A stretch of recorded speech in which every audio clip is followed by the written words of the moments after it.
How is your brother?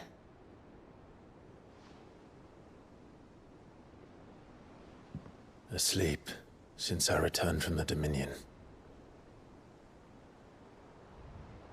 Taya says he should be back on his feet soon enough. For a while, at least. She discovered something on his chest. A swelling, circled in stone. The curse.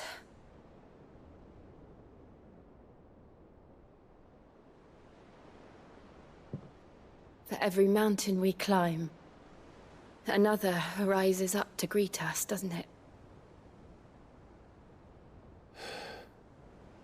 It's never ending.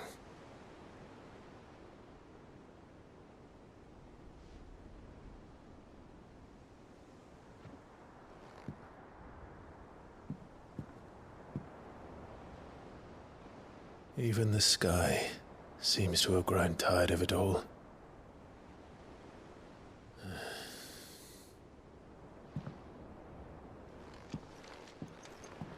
How is it that every one of your little excursions presages some inexplicable catastrophe? Not that you are to blame for the Dominion's fate. No one could have predicted the actions of the Crown Prince. I'm sorry I couldn't save your home. My countrymen are stronger than you think. A few toppled clock towers won't break their spirits. They'll be back on their feet in no time. I hope so. Look at us. Bluer than a pair of bog crabs. Tempting though it may be, sulking will not help us find a solution to this mess. You believe there's one to be found? I don't know. But I am certain we're more likely to find it if we first examine the facts.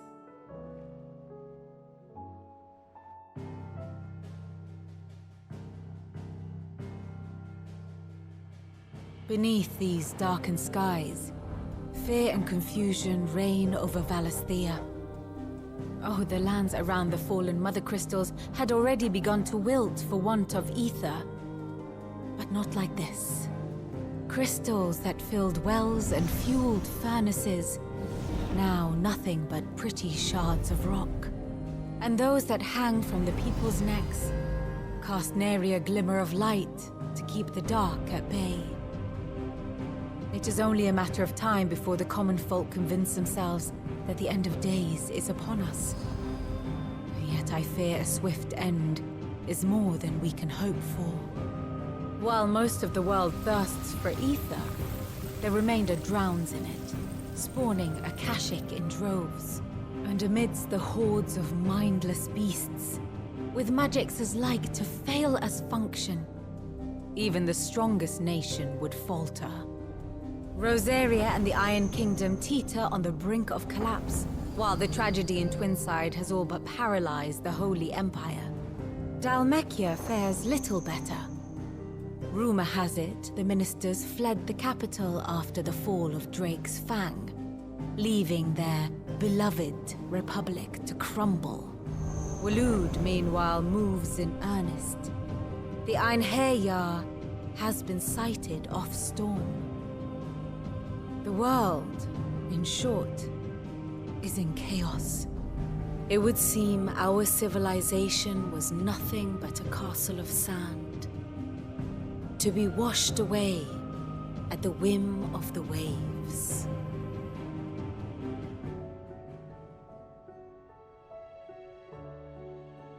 A castle of sand. Not my best flourish, but it seemed fitting. The reports I've received are considerably more blunt in their appraisal. Without the protection of their nations, it will fall to the people to defend themselves against those who would take what is theirs. Which is only ever going to end one way. Defending a farmhouse against a band of chocobo thieves is one thing, but pitchforks and palisades will do little to stall an army's advance. Should the King of Waloed deign to invade, there would be none to stop him. None but us. Sid! Your new companion appears much more formidable than your uncle. Should I be worried? You haven't been introduced. Jill. Clive has told me much about you. All lies, I'm sure. Your Stolas said that Dalamil has a bandit problem. Indeed. Although, you're a little late. They left with our food and guild days ago. Any idea where they went? The desert's a big place. Your guess is as good as mine. But the fact is, I have more immediate concerns. What did you say to me? What did you say? Ah, as if by magic. Let's just say we've yet to reach a consensus about how to solve Dalimil's little problem. And at this rate, it won't be the actions of the bandits which prove to be our undoing. It will be our own. Now, I've tried reasoning with the dissenting parties, but even the Desert Hare has limits. Perhaps we could talk to them. What makes you think they'll listen to us? What makes you think they won't? She makes a fair point, Sid. And you won't have wasted much of your precious time if you fail. They're just across the courtyard.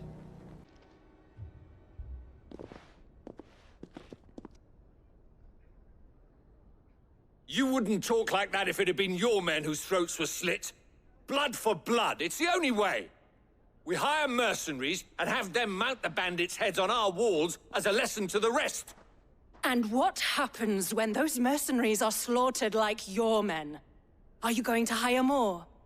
We're better off using that coin to buy food and supplies. If we hire mercenaries, the only thing we're buying is the bandit's ire. And you cannot fill empty bellies with that. Do you hear me? But what happens when they come back? Maybe it'll be your throat that's slit. That's enough. Both of you. Any more of this and I'll throw you out myself. Come back when you're ready to talk like adults.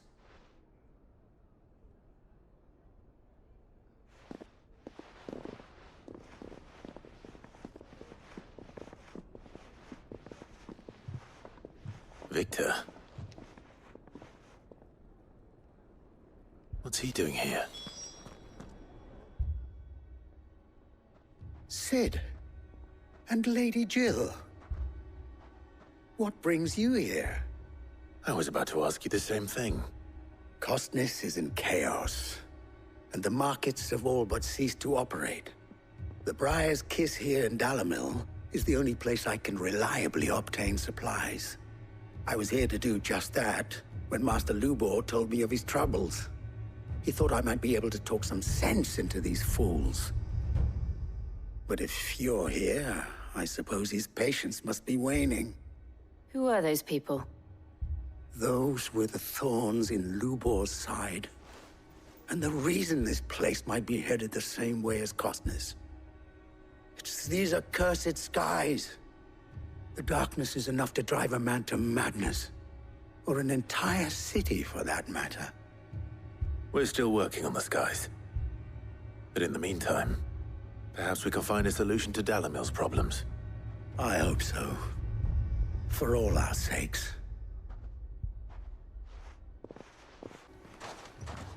So, you see my predicament? What I saw was a room full of people who were angry and afraid. And with good reason by the sound of it. But if left to smolder, that anger and fear could set the entire town alight. My thoughts exactly. What to do? Both sides wish to protect their homes and livelihoods, if only they could agree on how. But as long as they are divided, we are vulnerable. And if there's one thing bandits like, it's an easy target. What would Sid the Outlaw suggest? Well, if it were my namesake, he'd let them choose for themselves, and be on hand to pick up the pieces when it all went wrong. That sounds like a recipe for disaster. A recipe for disaster is precisely what it is.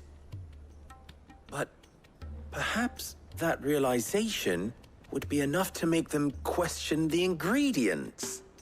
While it's plain neither Conrad nor Natalie will countenance the other's proposal, it may still be possible to make them doubt their own.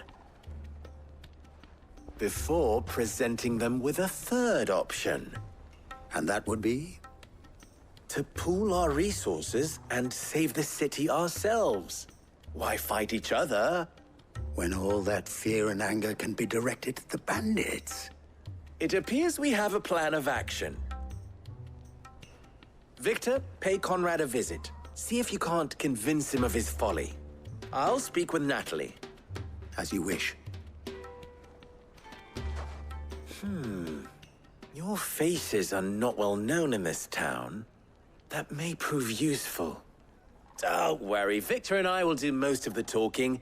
You need only play along. Play along. What he means to say is yes.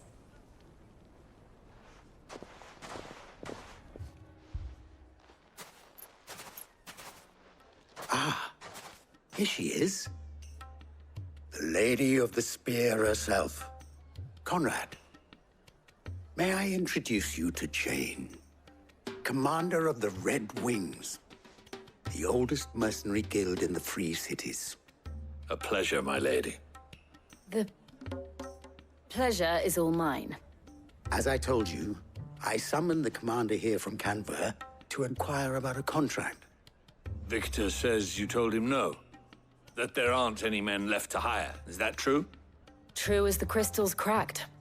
Nobles came and claimed every last one worth his salt. And not just from us Red Wings. You know of the 7 high houses. There must be 2 swords assigned each one. Granted, we have a few boys left. If it's boys you're looking for. Well, Conrad, are you saying that Dalamil's finest cannot defend this town better than a gaggle of unblooded striplings? That a band of beardless youths could better avenge the deaths of your brave men than you yourselves? Absolutely not. We'll show those bastards who they're dealing with.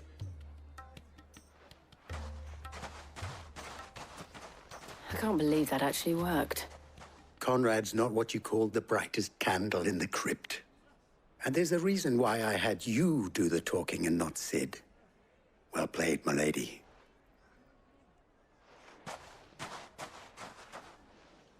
Ah, here he is now. Natalie, allow me to introduce Lord Underhill of Randalar's prestigious League of Merchants. Lord Underhill.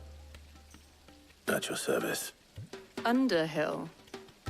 I was just telling the good lady of our conversation, my lord, and how you were lamenting the state of the capital's stores. Lubor says that not only are the granaries almost empty, but that war and the Blight mean this season's harvest won't be enough to fill them for winter. Indeed, certainly that is the case. The nobles in the capital are buying up the city's stocks of barley and wine, driving the prices higher than most commoners can afford. It is only a matter of time before the peasants revolt. It is worse than I thought. If what Lord Underhill says is true, I fear we have little hope of supplementing our stores, meager though they regrettably are. And while I applaud your endeavors to dissuade our more bellicose citizens from seeking vengeance, I sense Conrad is not wrong in his assessment of the bandits' likely return. Which means that now, more than ever, we will need to secure what little we still have. Food, weapons, herbs, everything. If our humble town is to endure not only this hardship, but those that are certain to follow, we must stand united. All right. If it will help to protect my home, I'll do it. But you needn't have gone through this charade.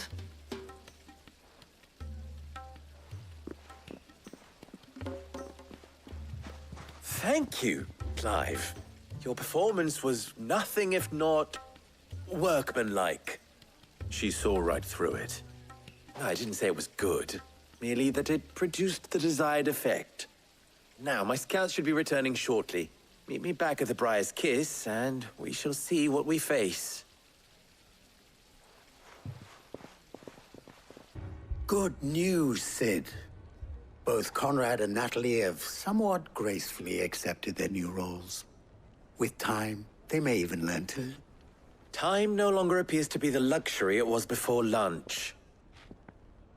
I take it your scouts found the bandits. Technically, it would be the bandits who found my scouts. It appears they march for Dalimil as we speak. All of them. You're not serious. They don't just want food, they want the whole damn town.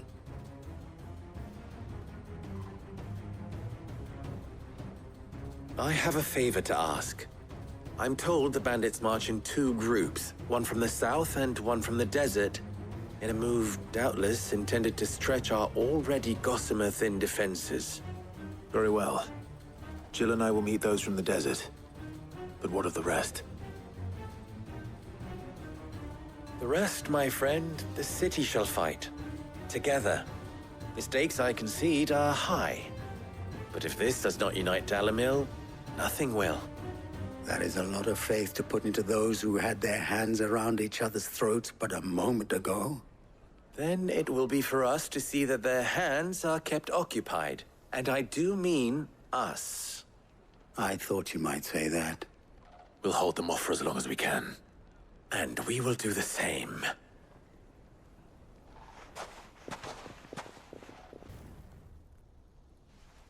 The townspeople.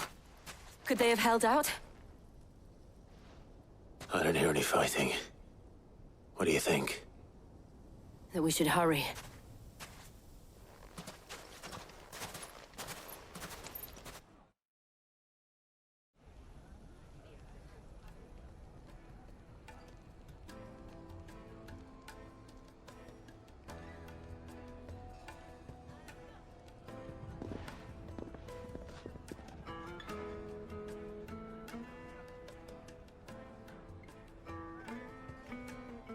Natalie, I owe you an apology. You did well out there. The inn would have been lost had you not held the line. Without you, there would have been no line to hold. You saved us, Conrad. You saved Dalimil. We all saved Dalimil.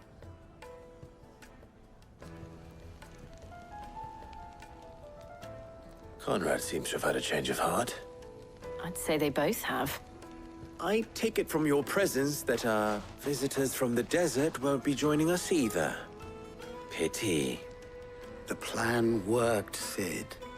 Granted, it only took an army of bloodthirsty bandits at our gate. Come now, Victor. Why quibble over the details? We are united, and that is all that matters. As for you, Sid, you fight considerably better than you act. I'll take that as a compliment.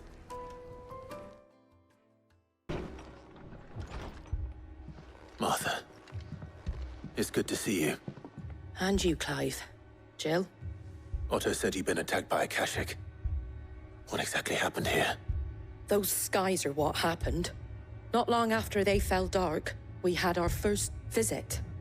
There were hundreds of them. Tried to storm the hill. Only a handful made it up here, but that was more than enough. The rest are still down there now. And while we have a few willing fighters holding them back, they're sorely outnumbered. What do you think, Clive? That we join the fight? I thought you'd never offer. Now, where I need you is the Fallen Gate. That's where the fighting is fiercest. Let the men know you've come to help. Something tells me they'll be pleased to see you. We're on our way.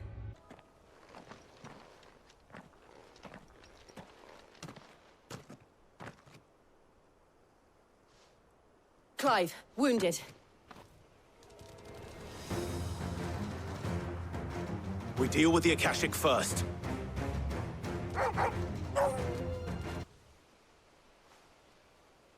These men don't have the look of hired swords.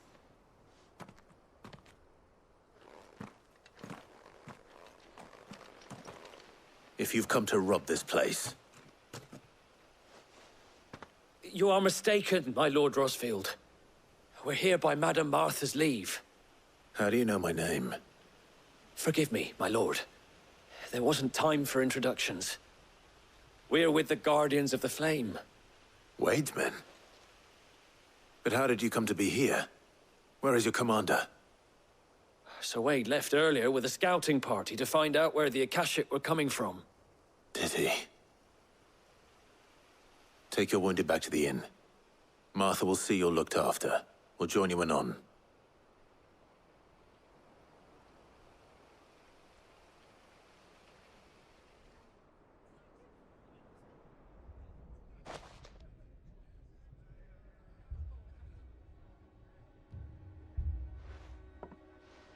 And to think you took them for thieves.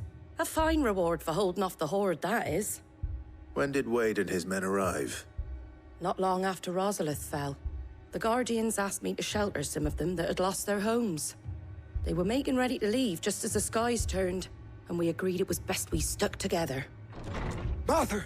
Trouble! The scouting party's almost at the lift, but they got a pack of Akashics snapping at their heels! And they got wounded with them! They're not gonna make it! Damn it all. We'll worry about them, Martha. You look after everyone here. If any can still fight, send them to the lift. I will. You two be safe now.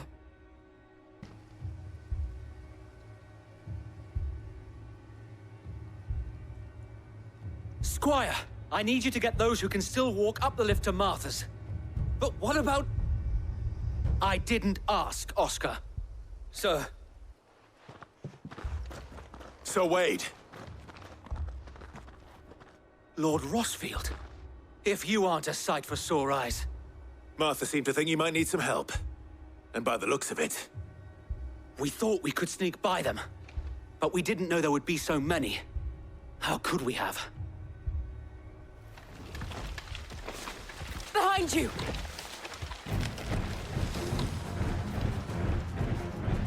Damn it!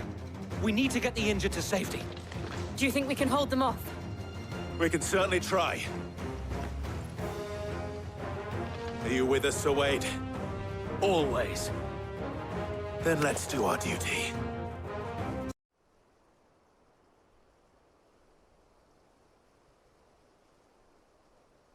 Is anyone hurt? I don't think so. And yet again, you've pulled me from the flames. It's just a pity I keep walking into them. You've never been one to shy away from danger, Sir Wade. Like any shield worthy of the name. I see you're all in one piece. Martha! Is something wrong? The lookout saw smoke coming from down Eastpool way. Too thick to be a hearth. A second horde. Feel like finishing the job. Always. Jill and I will make for Eastpool. You'll need to move the injured without us. Don't you worry about them. The moment my men are safe, I'll follow. Good luck. Something's coming! Apologies, my lord. Did I miss anything? Only the first round, Sir Wade. Shall we?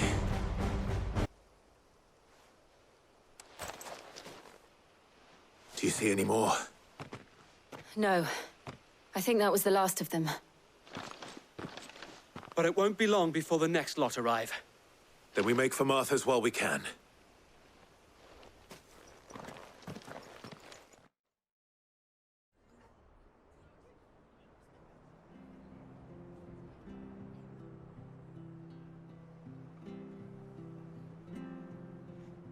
What did you find out there? The same as Sir Wade. Scores of Akashic. Well, wherever they came from, they're gone now. Our lookouts say the lowlands are clear. Hopefully we'll have enough time to lick our wounds. How many of your men were injured? A damn sight less than if you hadn't turned up. Thank you. It was a hard-fought victory. But as long as the skies remain dark, I fear the Akashic's numbers are only going to rise. It's not a matter of if the Horde will be back, but when. And whether that's sooner or later, we'll need to be ready. The inn here affords a good view of the land, and is easily defendable. I'd like to make this one of our outposts. What do you say, Martha? You'd have more men to guard the rest. Well, when you put it like that, of course they can stay.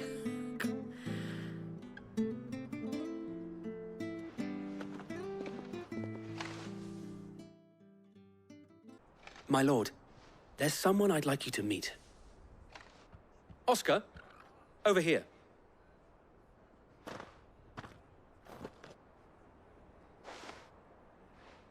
It is an honor to make your acquaintance, Lord Rossfield. I am Oscar. Oscar of House Murdoch. Murdoch? I wasn't aware the Lord Commander had children. Oh, he didn't. But his brother, my father, did. I am Sir Rodney's nephew. Well, go on, then. It's not for me to ask him. Yes, Sir Wade.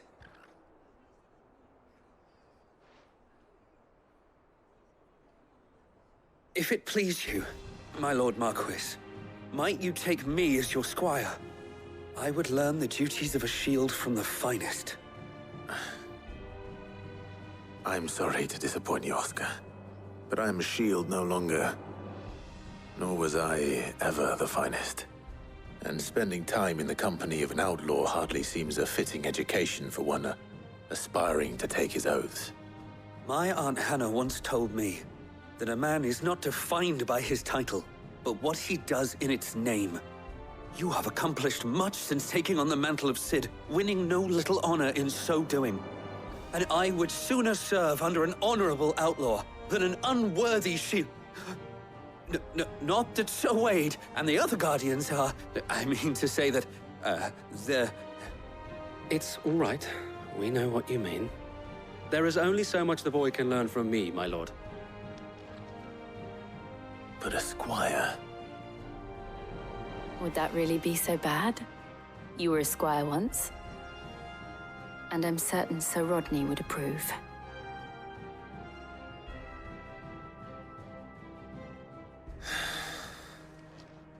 Know that I'll show you as much leniency as your uncle showed me. I would not have it any other way.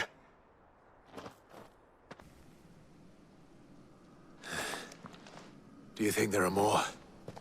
There are always more. But I'd say we've done what we can for the time being. Then we should let Isabel know.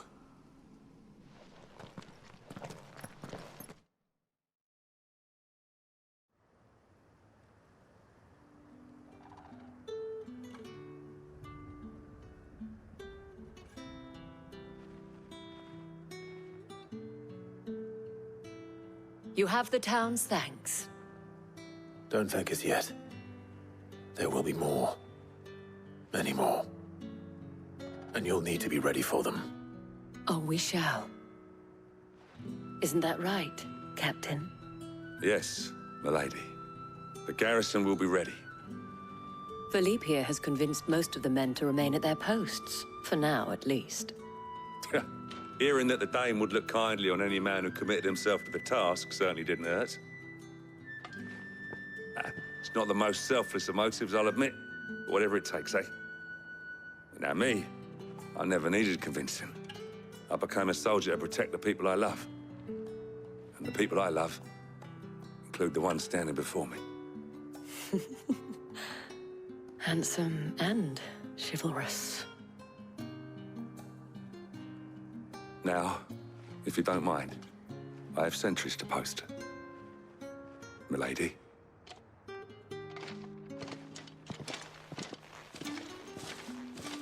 Lest you wonder, I'm not foolish enough to believe that this has solved all of my problems. But it has solved one, and that's one fewer than I had this morning.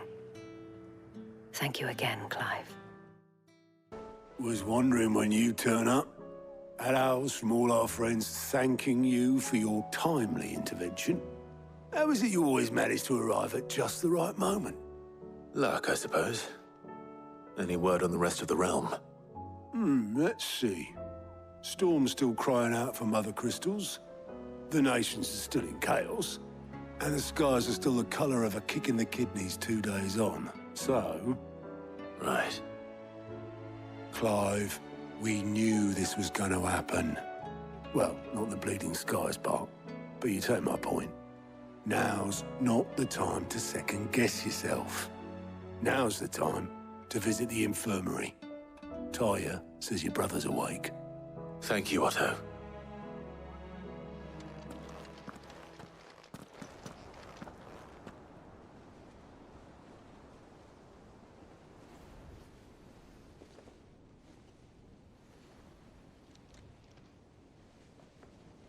So it was not Sylvester, but Olivier who served as Ultima's puppet. And when Dion learned of this, he sought to slay the fiend.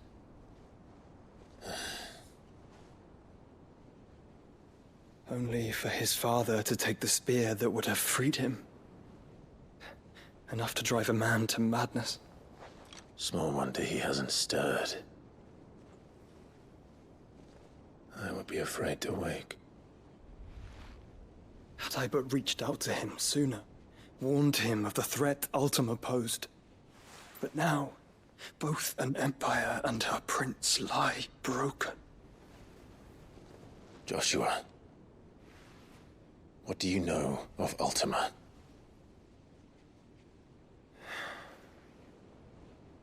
Very little, I'm afraid. Despite my best efforts. 18 years ago, as I lay buried beneath the rubble of Phoenix Gate, 'twas not death who came for me, but another. And it was while in my rescuer's care I first heard of Ultima. I've been chasing his shadow ever since. Ultima is driven by some deep, dark purpose, and for whatever reason, it would seem you are crucial to his designs. He will stop at nothing to have you, even if that means toppling an empire. But why me? What possible use could I be to such a creature? That is one of many answers that have eluded me. Yet, I am certain of this. It is not mere chance. You were chosen for a reason. All dominants carry within them the might of an icon. Nigh limitless power that is at once acutely limited. I wield fire, and only fire. And I only ice. 8 wardens for 8 elements. But you, Clive. You are different. You're special. Your abilities begin with the flames of Ifrit. But they do not end there. The fact Ifrit can even exist goes against everything we thought we knew of dominance. Perhaps Ultima has been waiting for one such as you, whose potential is truly limitless. I've encountered that thing several times now. If it or he, as you say, needs me, why hasn't he claimed me as he did the boy? Were I to hazard a guess, I'd say the two of you are somehow incompatible. His mind not properly attuned to your body. His mind? Mind, awareness, spirit, call it what you wish. But I believe Ultima to be an embodiment of the concept. It is why I struggle and fail to contain him here inside me. I'm sorry. Inside you? With every setting sun, I feel my strength wane. And though the Phoenix's flames mend the prison I have made for Ultima, they do so at a cost. We must find a means to bring an end to him before I meet my own. What were you thinking? It was that or let him take Clive. And I've always had a soft spot for my brother. But that doesn't mean you should sacrifice yourself to save me.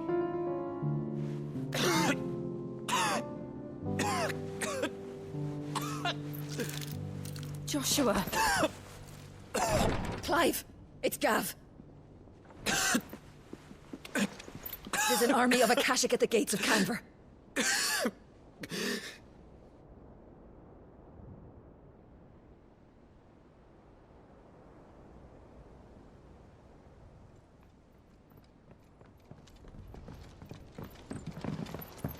Well, what's the short of it?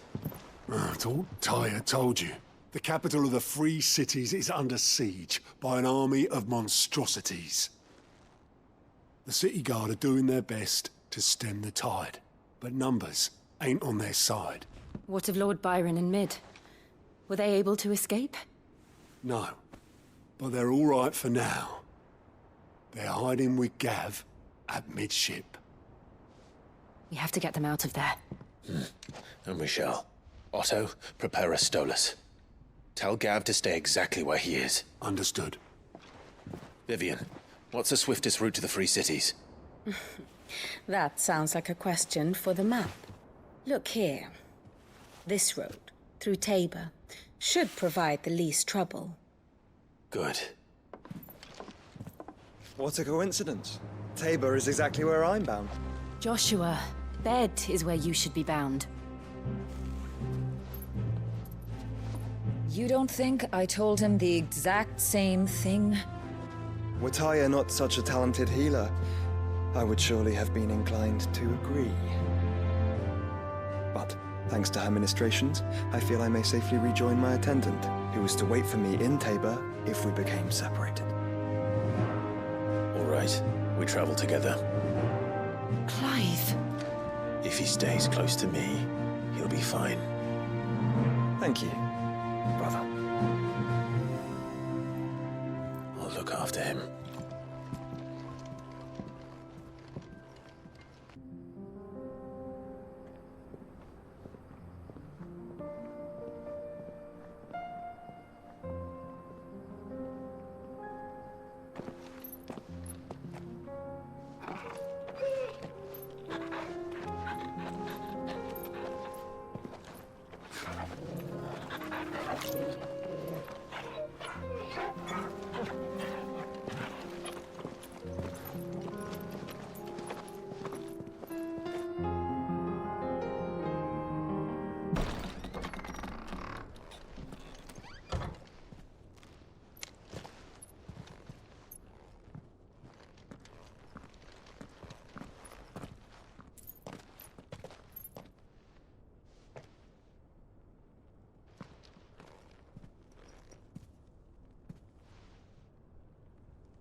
My Lord Marquis, it is an honor.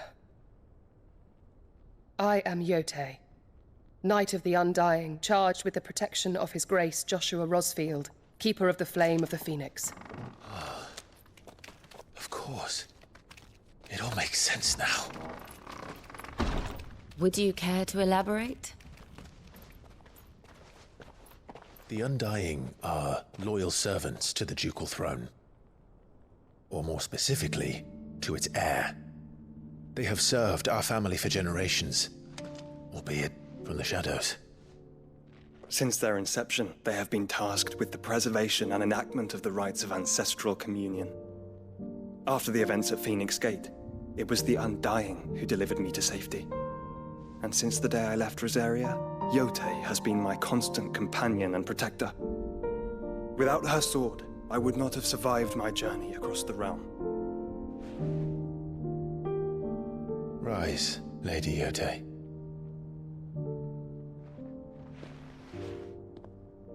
You saved my brother. I owe you a debt I can never repay. I but did my duty. Come now. Tell us what you've discovered. Your Grace. It is as you feared. The vessel we spied off the coast of the Crystalline Dominion on the night of her fall. It was the Einherjar. Beyond any doubt. The Black Galleon. Joshua, the Einherjar is the Royalists' flagship.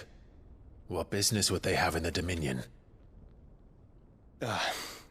Upon learning of Waloed's involvement in recent events at Drake's Fang, I sensed the malign influence of Ultima, and bid Yote and the Undying look into the matter. We have reason to believe that the Black Galleon weighed anchor shortly after the fighting began, and set a course due south.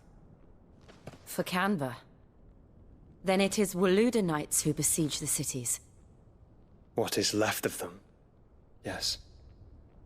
And the Black Galleon sails at but one man's behest. Barnabas Tharm.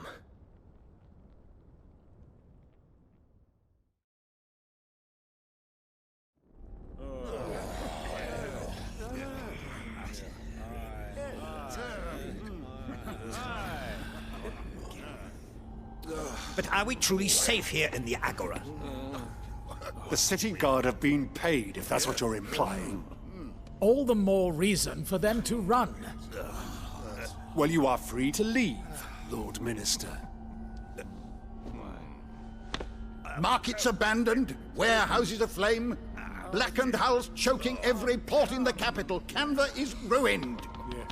The realm teeters on the brink of chaos, and all you can think about is commerce! Forgive us. We were not aware Dhalmekia now subsisted on charity. Quite. How dare you?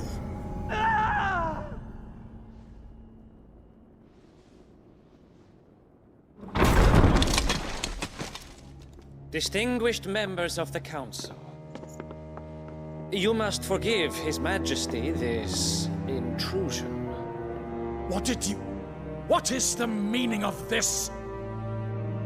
A trifle crowded, but I fear it will have to serve, my liege.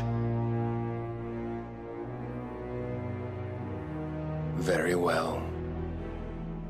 My colleagues, do you not see? The King!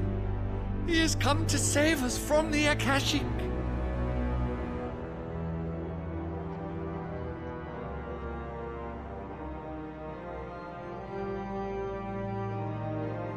He is a gift from the heavens, divine intervention, our very salvation. And of course, if it is compensation he requires, we would be most willing to negotiate a fair price for services rendered. Fools! Your ignorance unbecomes you. Your Majesty, correct me if I'm wrong, but I would swear that the fiends washing the cobbles of Canva with the blood of her citizens wear the colors of Waloed. Ha! So you do not deny it. Guards, fetter them, and see our guests to the dungeons!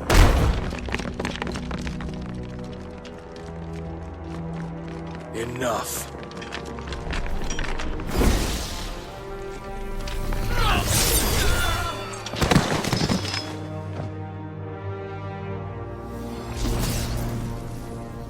Pathetic creatures.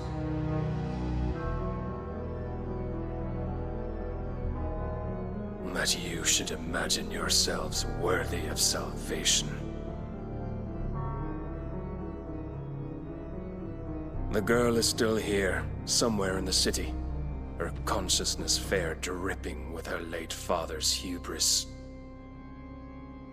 A consciousness to which Mythos is inextricably bound and inexorably drawn. See that he is made welcome. Yes, Your Majesty.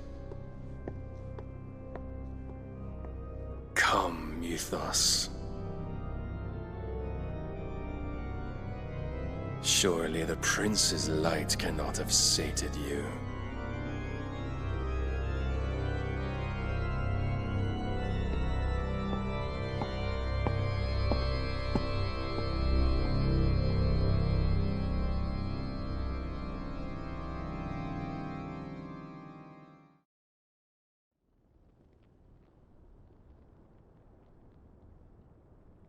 So then, how long has Waloed been under Ultima's control? How long indeed? Based on what we know of Barnabas's actions, I would guess some few years, mayhap more. But to what end? What does Ultima want? The tapestry. Show them.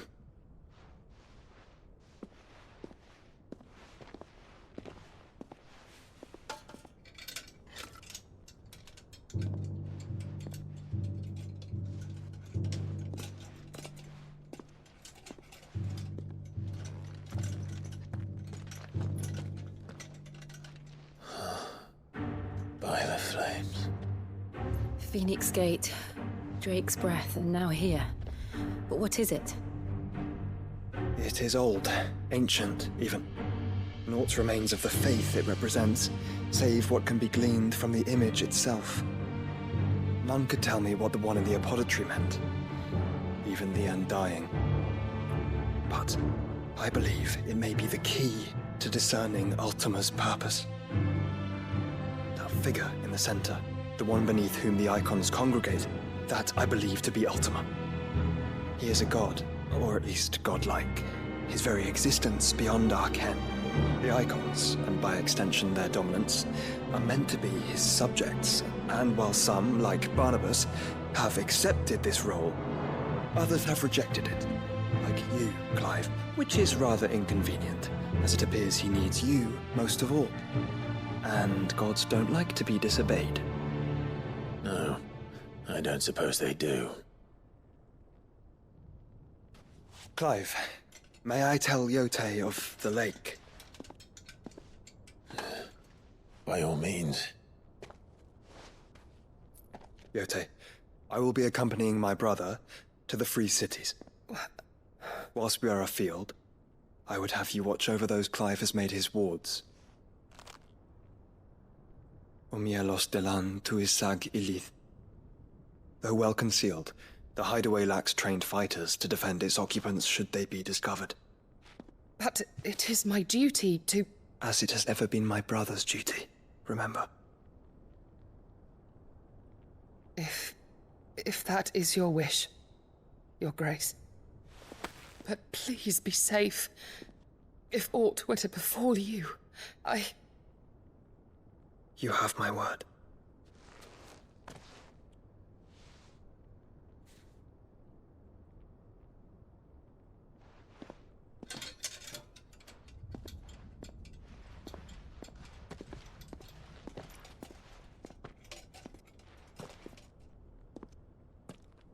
Farewell, my lord, my lady.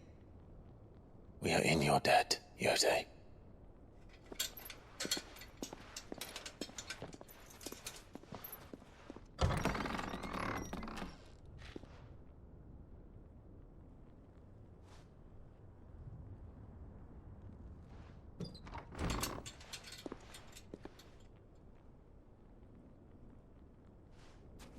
Let's find our friends.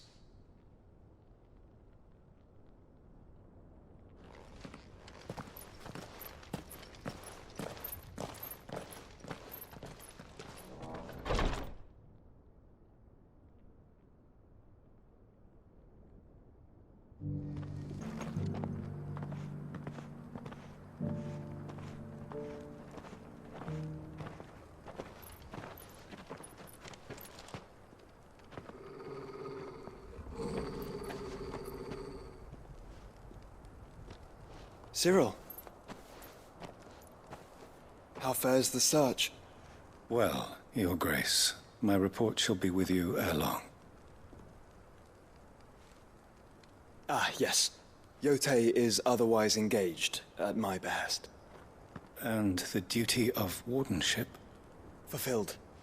For as you see, I've been reunited with my first shield.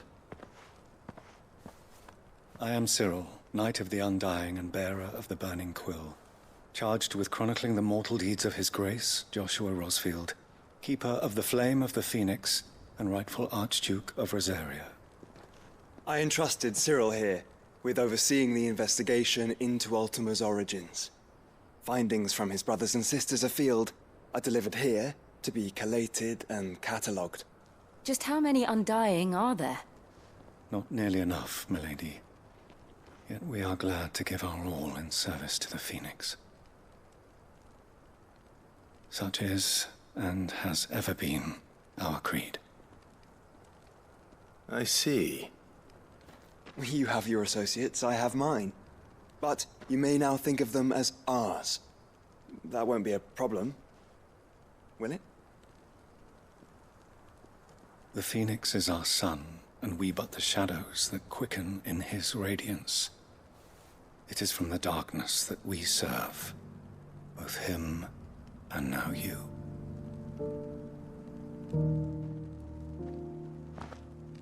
Pray accept this token.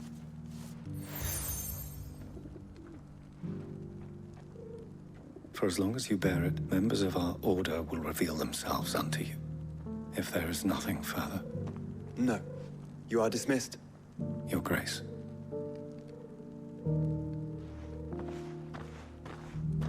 The Canva, then? We'll talk about this later.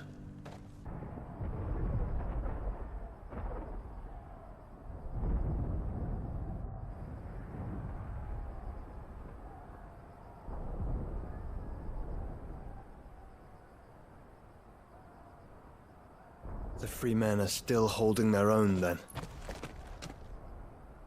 Do we have any idea where Gav and the others might be? There's a warehouse near the docks where we agreed to meet if there was any trouble. We should hurry.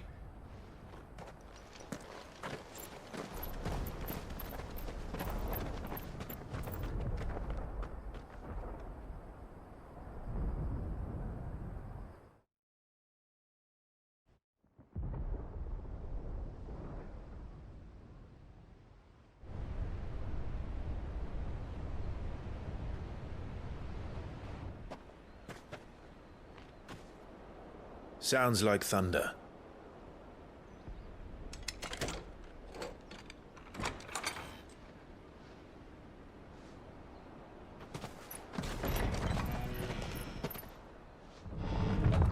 You're late. I was starting to think you'd stumbled off a cliff.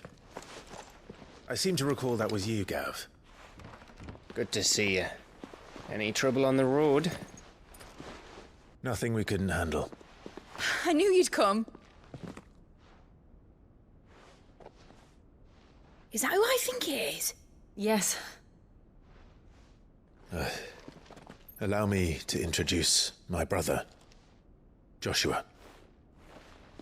Clive's told me all about you. Or even listening most of the time. Name's Midadol, but everyone calls me Mid. My lady. Hey?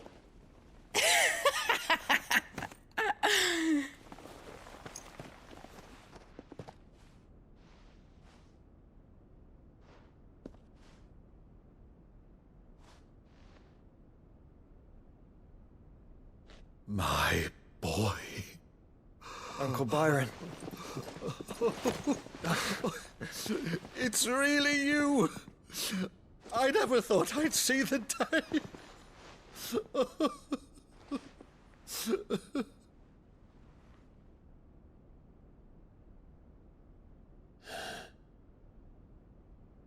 So these Akashic are being controlled? That's what it looked like. Empty eyes, eerie blue glow. No doubt they were turned, but silent as monks, every last one of them. Your man here speaks true, Clive. We saw more than a few in the city. They moved in ranks with a purpose, and not of their own. Ultima's doing. Perhaps. What of the city? The people? Dead, mostly. Mostly, but not all. A handful managed to lock themselves in their villas before the Horde arrived. Some in the merchants' district to the west, and a few others on the far bank. If the Akashic stumble across either hiding place, a few bolted doors won't hold them for long. We need to find them. And quickly. What do you propose? We split into two parties. I will make for the merchants' district, while you look to those across the river. Mind keeping an eye on my brother? Not at all. We find the villa and try the servants' entrance. Understood. And what of us? Mid, is she fit to sail? The ship, the Mithril engine could probably do with a few more tweaks. Then you better work fast. Even if we do reach the survivors in time, they'll never make it to the hideaway on foot.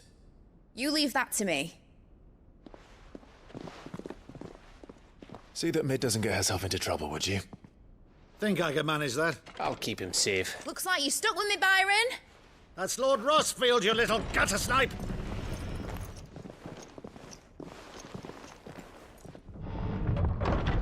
Shall we then? And you keep Clive safe. Be careful. Both of you. You too.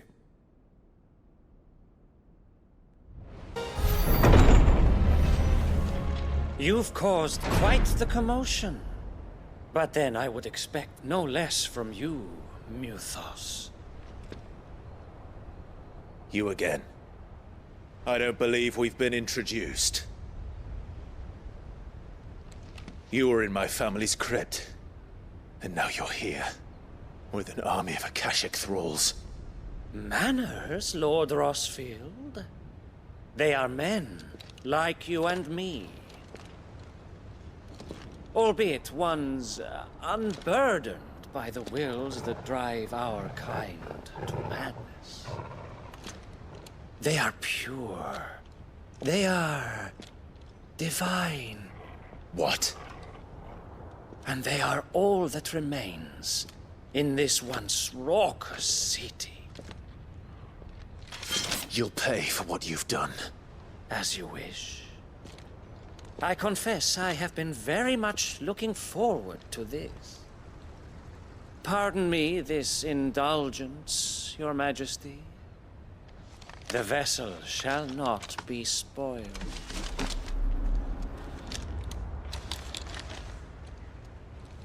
I am Sleipnir of House Harvard, and you will yield. You will forgive me if my performance seems uninspired. It is just that I expected so much more from our chosen one. Perhaps this will kindle your flame? What now? A gift from my liege lord's armory. Gungnir. Watch closely, Mythos. The vessel is strong. My liege.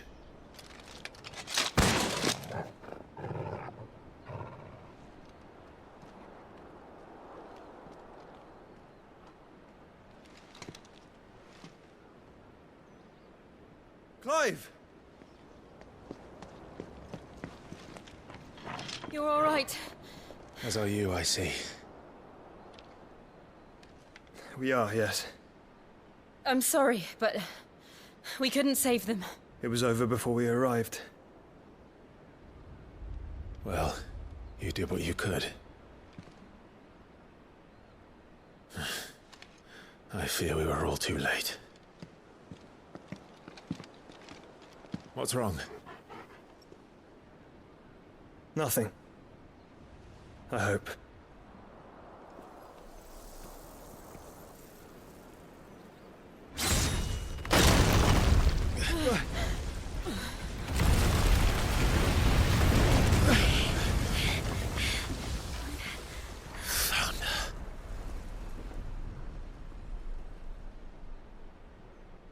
Leaving so soon, Mythos? It's the king. Indeed. You may kneel before Barnabas Tharm, Warden of Ash and King of Waloed. Get back.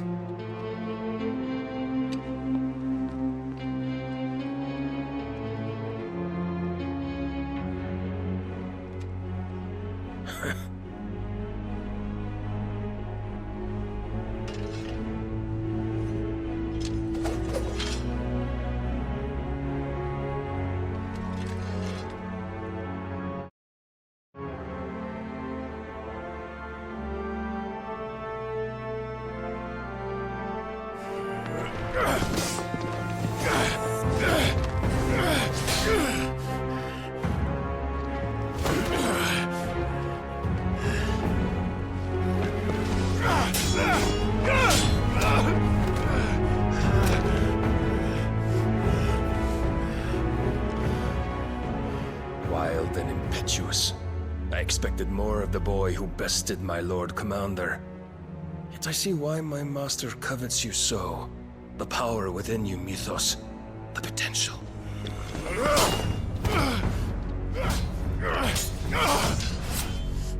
Stop calling me Mythos. But Mythos is everything. The cornerstone of all creation. The Lord's vessel. Your purpose. My purpose? To surrender my mind and body to that thing.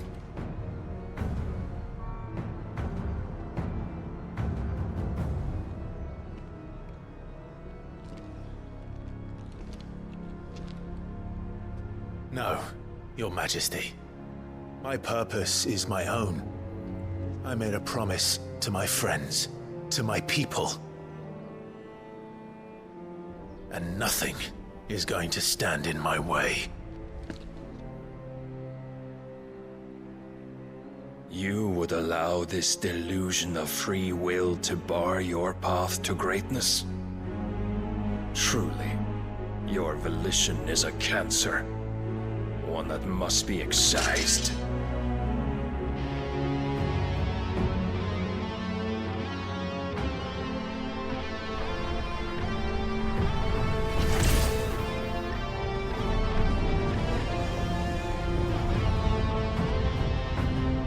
Try it.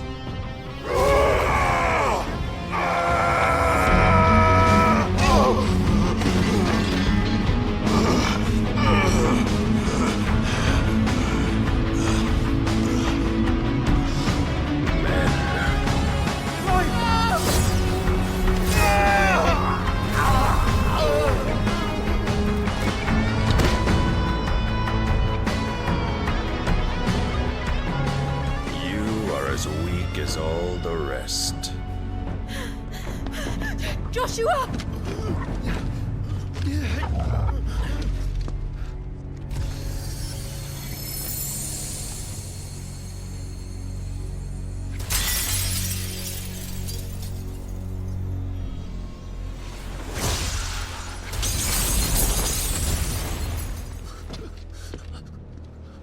Oi!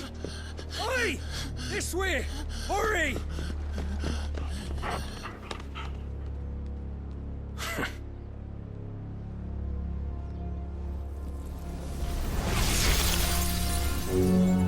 Power beyond reckoning, and they use it as a crutch. Such a waste.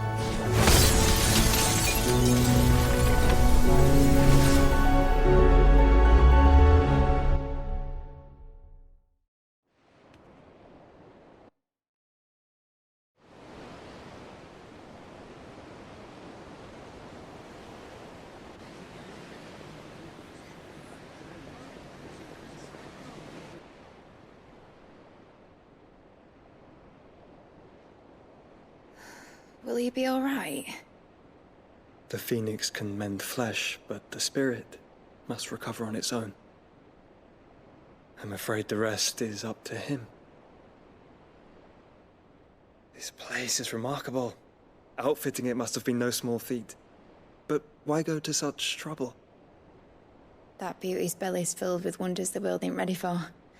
If the guilds caught wind of what we were up to, they'd all want a piece. All right. And how is he? Do not blame yourself. He was barely breathing when you brought him here. We would have lost him if it were not for you. No. Barnabas may have severed nigh every sinew in my brother's body. But he made certain the wounds were not fatal. Nigh every sinew? Allow me, your lordship. Don't know what I was thinking, putting you to the trouble like that. 'Tis no trouble carrying comestibles to my ailing nephew. I know, but you've already done so much for us. Pouring your gil into the hideaway and now the ship. I don't want to take the piss. You risked your life. And for what? Some girl you hardly know. Why'd you do it? You not mad or something? I wouldn't go that far. Clive! You're awake. My boy. Oh. All I want to do is help. And the world won't save itself. It was Sid. Your father, who taught me that. Sounds like him. Don't you dare do that again. What of the Royalists? Fucked off, the lot of them, along with the galleon. With the king on board, no doubt. The Iron Hair wouldn't sail without him. Clive. Jill didn't come back. What do you mean? She kept the king busy while the others dragged you out. It's all right, Mid. Jill is fine. The ether of her icon endures.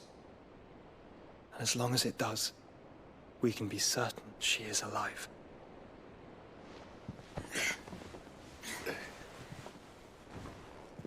We must pursue the Black Galleon. Jill will be with the king, I'm sure of it. Well, good luck catching him, because my ship's going nowhere. It's the Mithril engine.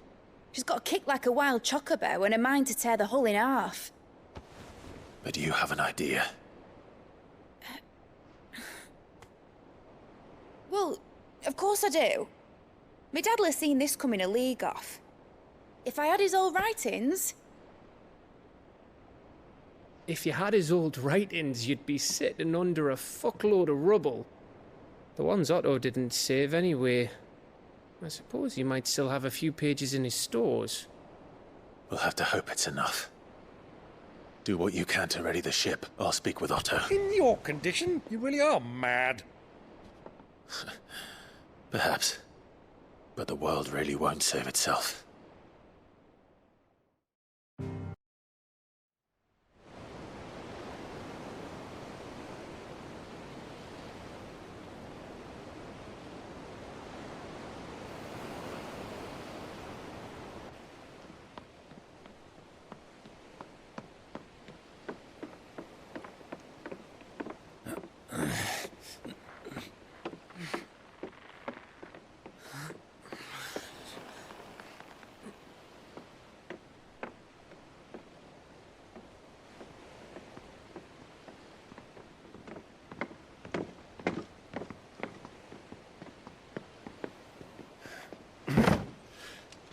I were right, Clive.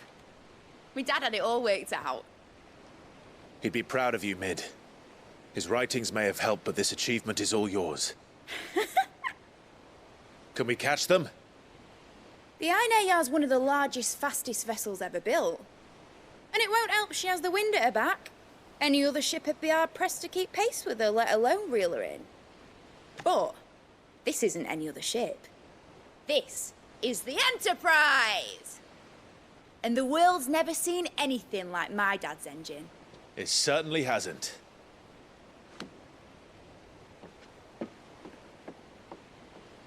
Clive, what do you know of Barnabas Tharm? Only what the bards sing.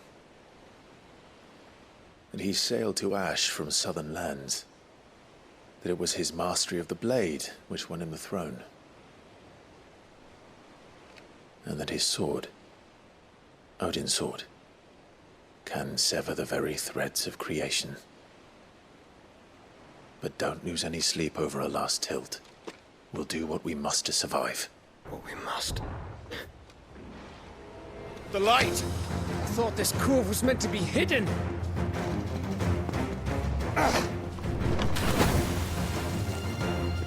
Mid! Company! Eh? We'll hold them off until the ship is ready.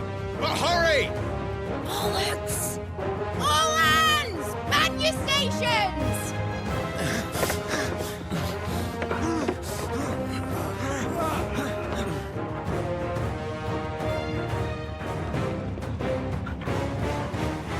Everyone with me?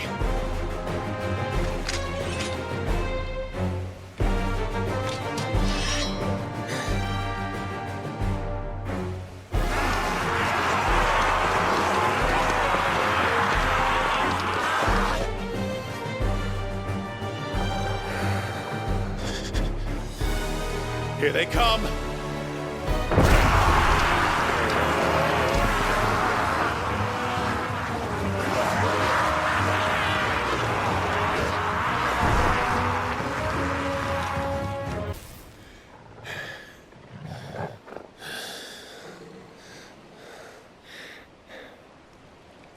That was easy enough.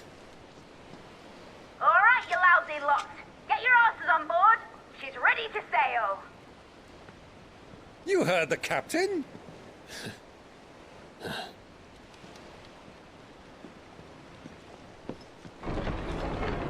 Clive?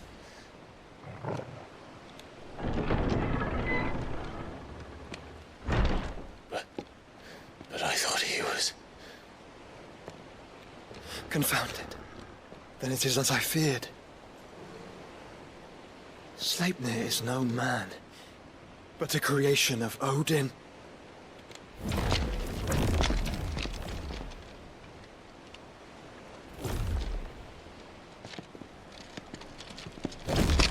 Phoenix's fiery fundament. Have you no normal enemies?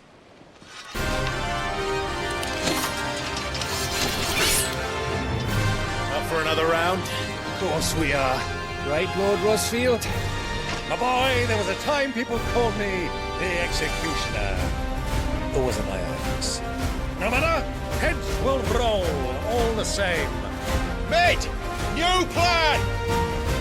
You leave! We follow! Follow? Swimming, are you? Oh, bugger me! Weigh anchor! Engine's dead slow ahead!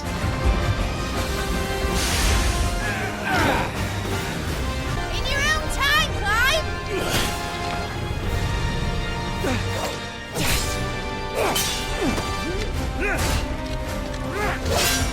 Right, run for it!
Now, mate! All right, engine full ahead!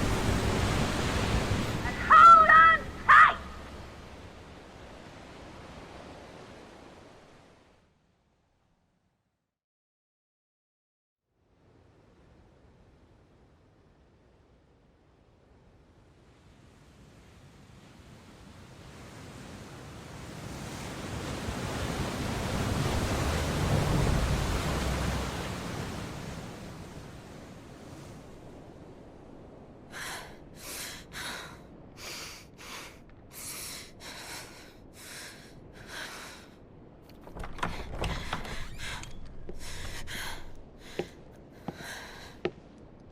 What do you want?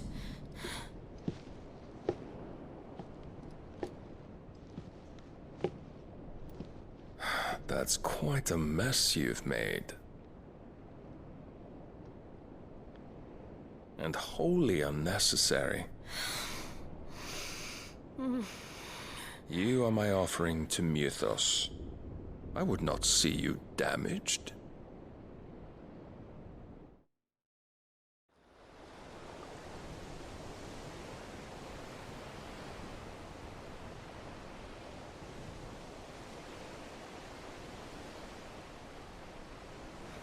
Now back to your stations! Every bell spent treading water puts another league between us and the galleon.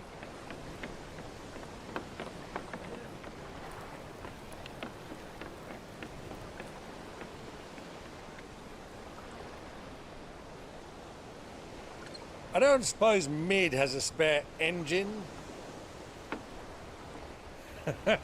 Since you rose from the grave, my fortunes have plummeted. Are you absolutely certain of this quest of yours, Clive? The foes you face are as terrible as they are numerous. Aye.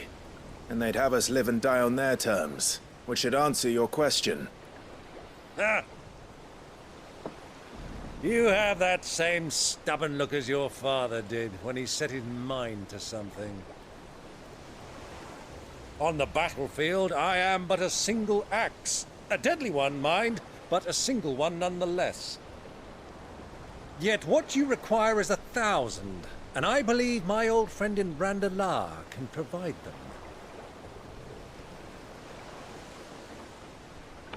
Take care, Clive. I have many more tales of your father's exploits to share. And I cannot very well do that if you're dead. Again. Good luck, Uncle. And may fair winds attend you. As for you, Joshua, take care. I shall do my best, Uncle. Farewell, my nephews. When next you see me, it shall be with an army at my back.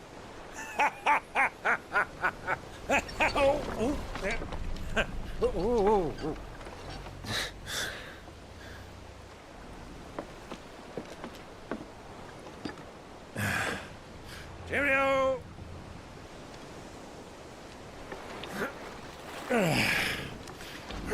Oh, yeah.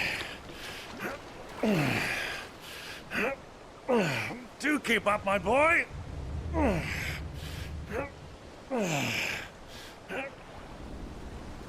Well, we can't have him showing us up now, can we? We would never hear the end of it.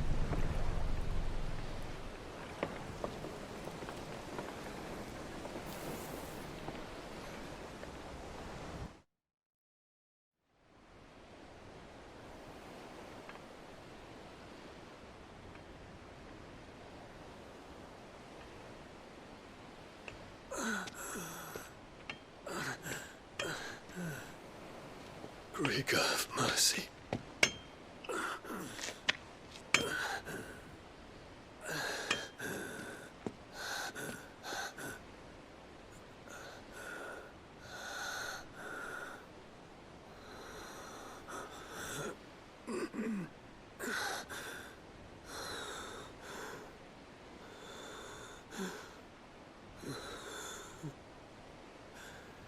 All this.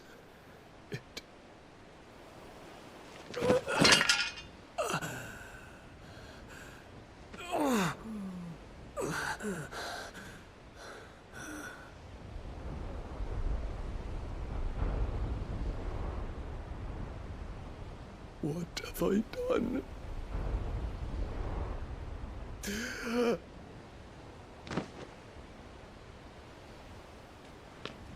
My lord.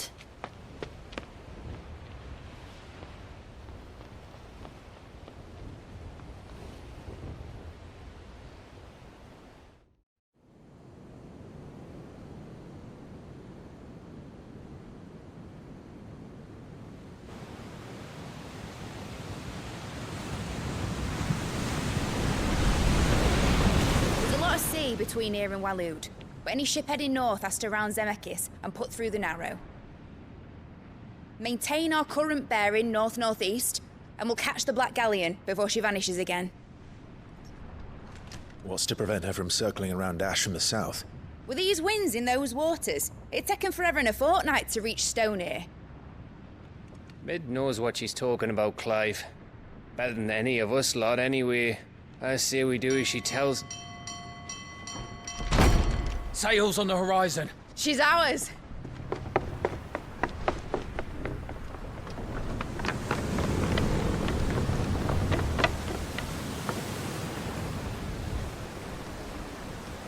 Look alive, boys! Full ahead!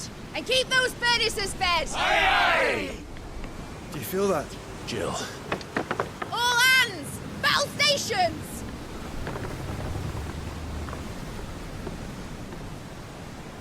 Let's see what this girl can do.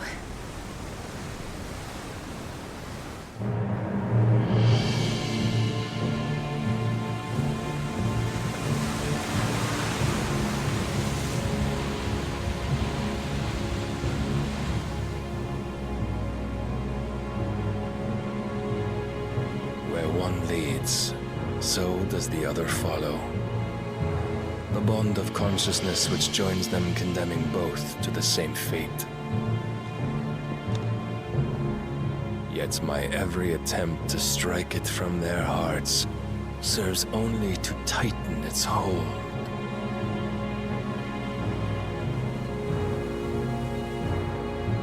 Fascinating.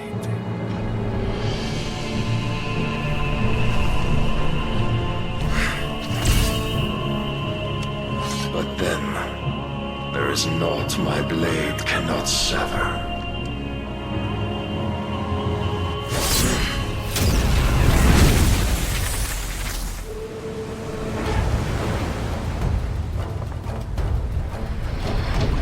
Great Grigor's gas!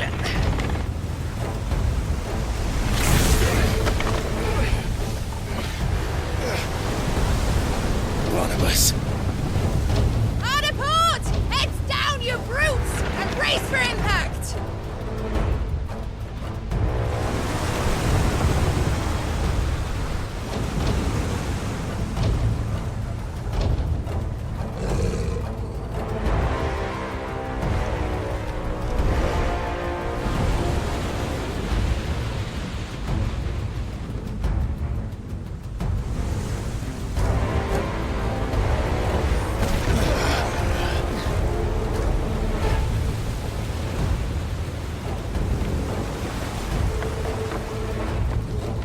It's now or never.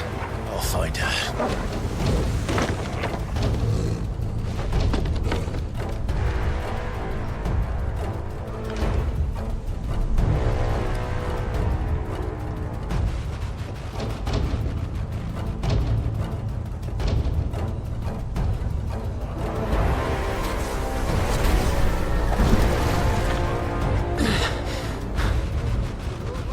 Bloody hell!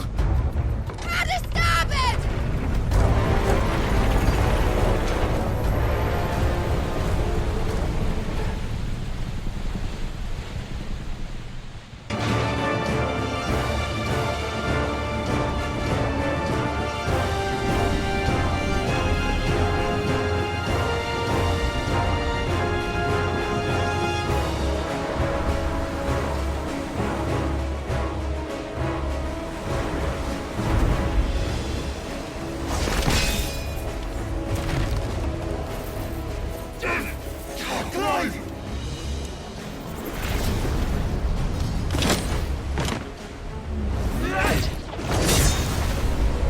No!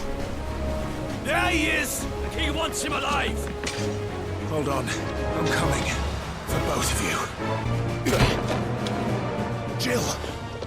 You came. Get back!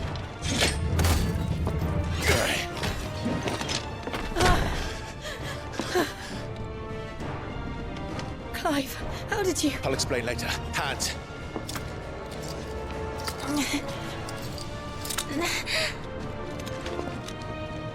Can you walk? Out of here I can.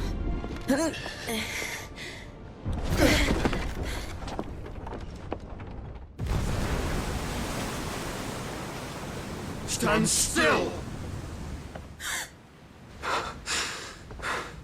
Phoenix. Are you not the dominant of fire? I see naught before me but a guttering flame.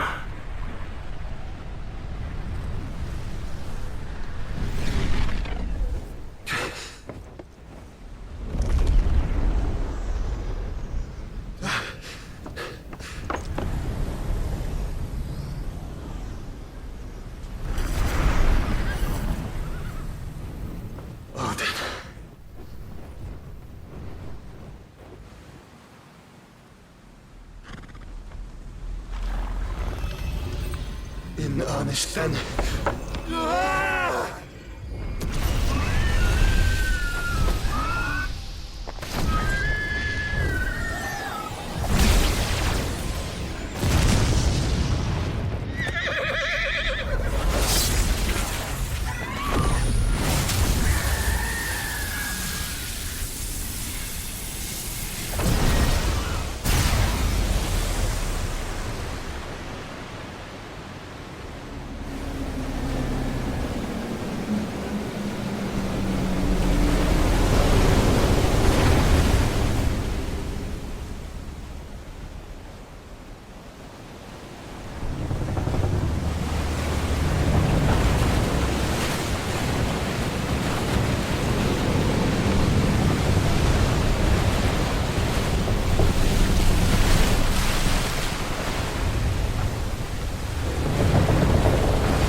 You got one? I think so.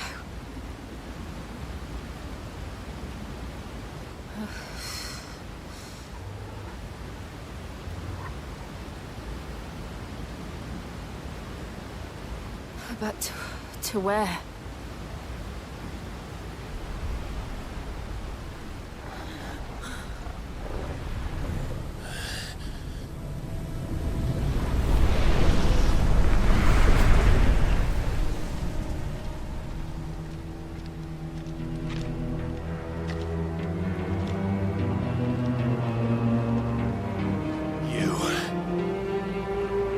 What did you do to Joshua? The Phoenix? Oh, I expect he will survive. This consciousness in which you coil your feeble souls is grown thick with desperation.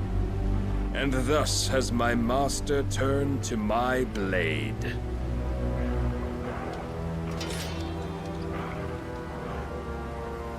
The world will soon be painted in black. And all that live shall gather in death's autumn wake.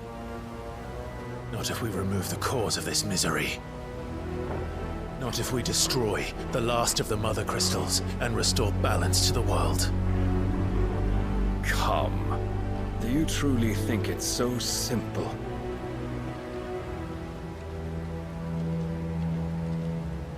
The Blight is inevitable. Not even the Almighty might stop its endless march. Your efforts will avail us naught. Naught, that is, but suffering. You must embrace the truth, Mythos. Accept your place with the Lord. Keep it. As long as there's a chance, there's a choice. Ever led astray by your blind resolve.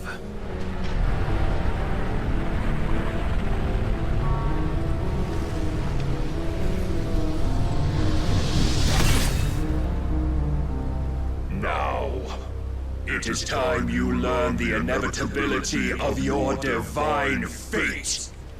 However much it may hurt. Get as far away as you can. Clive, no! Trust me, Jill.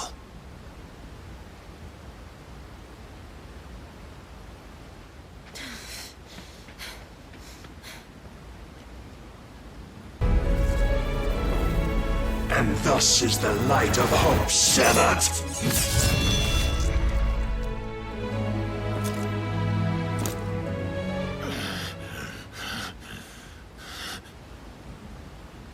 You would yield so soon.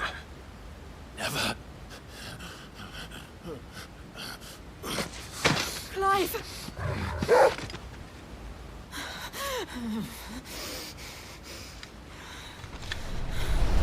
Do you not see? Your iron will weighs you down, dragging you ever further from your purpose. And what is my purpose? Mythos. Who are we? What are the dominants? The breath of the Creator still warm on our lips. We carry his light that we might guide the masses in his name. We are but mighty acts of God. We are more than that! You would be nothing without what he has granted you. The power we wield is his, and yet every time we draw upon it, it wears away at our very being. It breaks us, it unmakes us, that its immaculate aspect might reveal itself. The icon. It is too much for even his chosen few. Apart from you, Mythos. You wield the might of many, yet your body does not answer for its avarice. What are you saying? What I am saying is that we dominants are a means to an end. We were created for you, that you might drink deep of our strength and thereby fulfill your divine purpose. Which is? To feed. As you would know, could you only look beyond the walls of your prison of self-regard. As long as you choose to ignore this, you shall never penetrate my defenses. Still, you may take solace in the fact that you are not alone in your plight. The chains of volition shackle all of mankind, but there is yet cause to rejoice. For the Lord, in his mercy, has taken pity on his flawed creations, and shall see them restored to their proper forms. And what exactly would that be? Why, loyal servants to God. No. Manners, Lord Rosfield? They are men, like you and me. Albeit ones unburdened by the wills that drive our kind to madness. They are pure. They are divine. You mean to turn everyone Akashic? Not turn, Mythos. Turn back. For too long has mankind been led astray by their clamorous wills. It is time they return to a world of quiet equality, where they might once more know salvation. Salvation? And abandon everything we hold dear? We don't need your salvation. We'll save ourselves, and we'll do it on our own terms. Not yours. And not your gods! With every defiant expression of your will, the tighter the chains of consciousness become. But perhaps that fact may be put to use.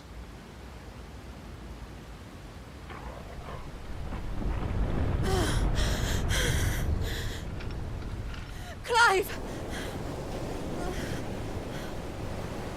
The faster it binds you to the remaining dominance, the stronger your hunger will become. Until it leads you back to the only answer there ever was. Mayhap not by the path my master intended, but back all the same.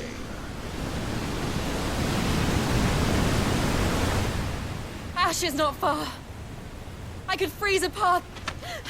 You're in no fit state. Probably not, but I can try.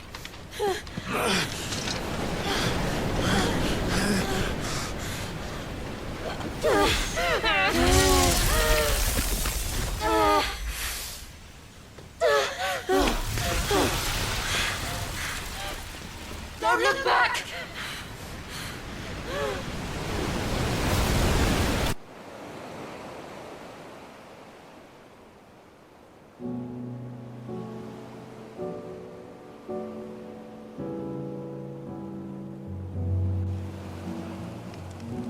I hope the others are safe. The Enterprise was clear of the gap when we fell. They made it, Jill. And they will have seen the ice, where it led. We need only wait till dawn.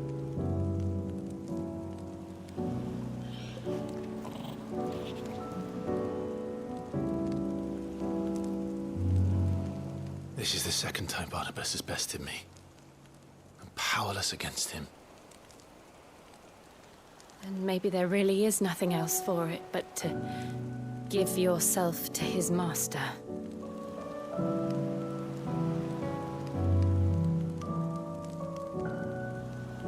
Only you won't do that. The Clive I know would never do that. So you believe?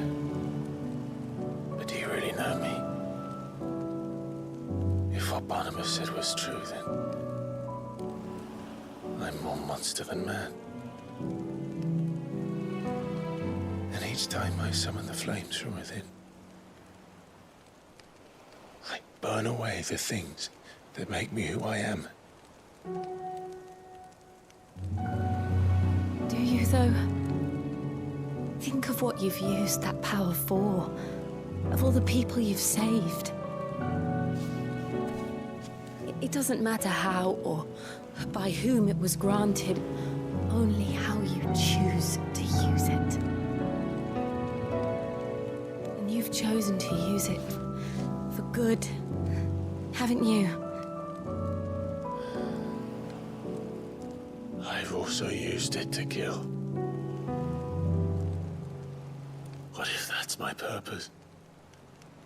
What if it's all I'm good for?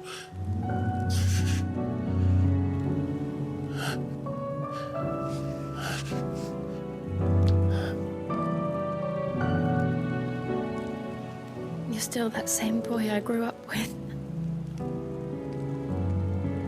Always so eager to save everyone around you, and yet always so alone. Because you failed to realize the one thing that needed saving most of all. You, Clive. You. You never once took the time to save yourself.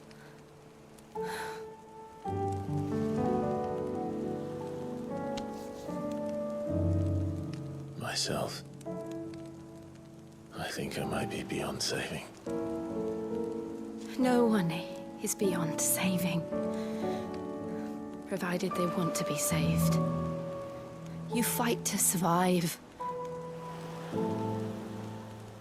And you survive so that you may protect those you love. It's what you do. What you've always done.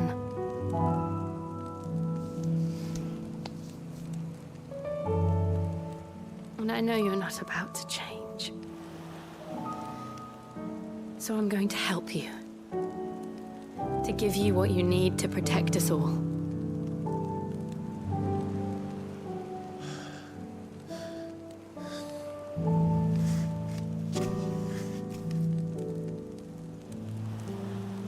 Jill.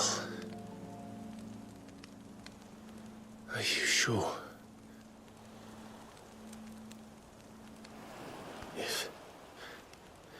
If this is what you want, then...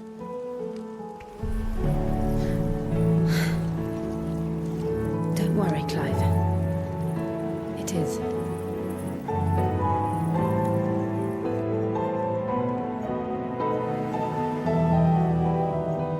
This burden, I'll give you the strength to bear it alone. But I'm not alone. These burdens I carry, my sins, my pain, my sorrow, I see now that they are all a part of me.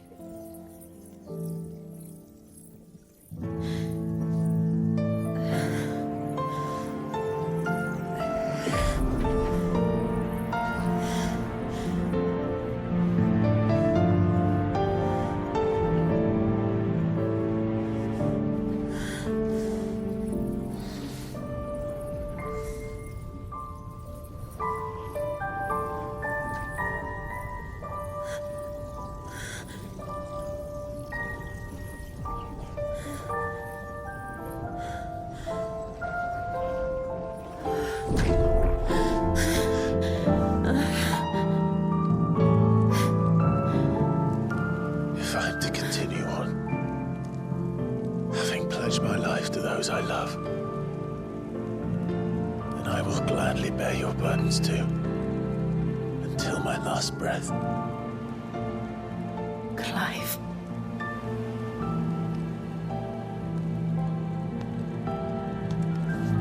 I promise you, Jill, we will find a way to escape this fate. Find a way to save each other.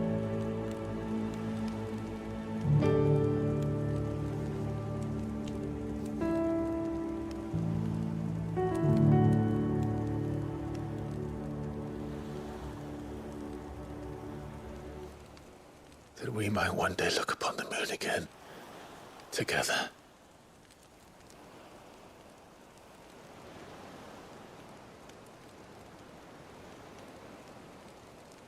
And I promise you, Clive, that I will be there, no matter what you must become. I know.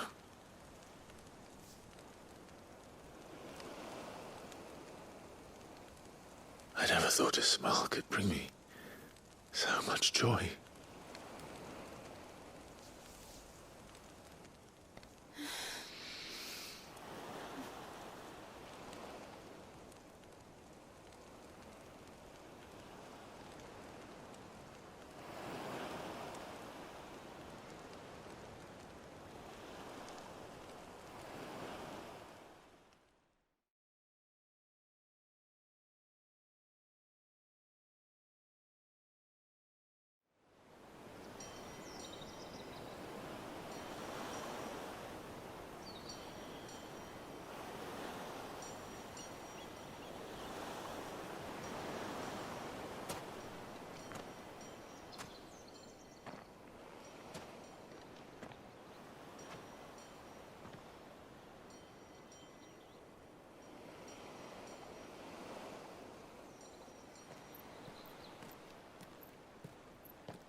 What of Barnabas?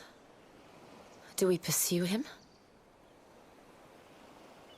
No. Our paths will cross again soon enough, whether we like it or not. Besides, there is something we must do first.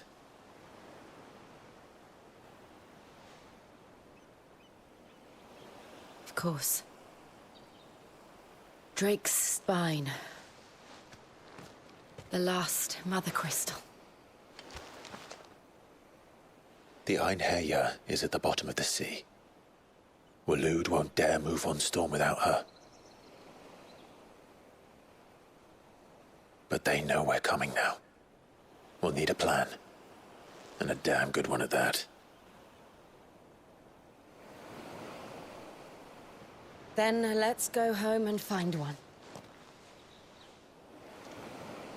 Ash will have to wait.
What is this place?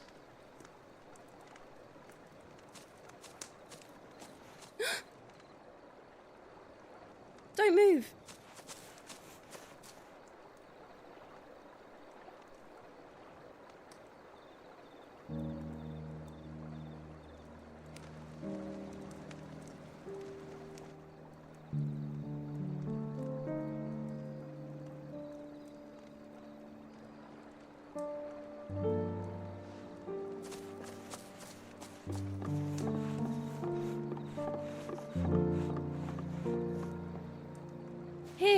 It's fresh from the well.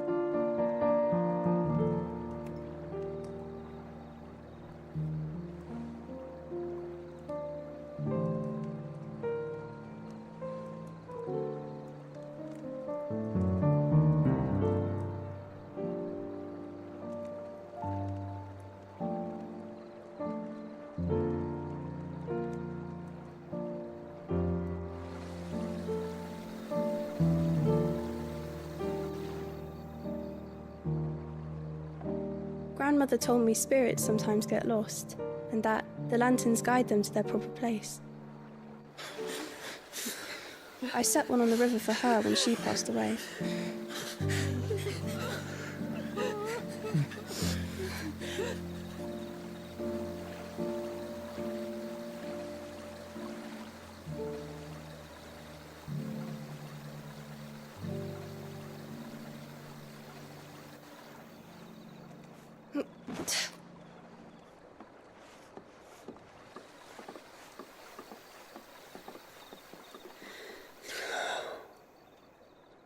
The fiend works from the shadows.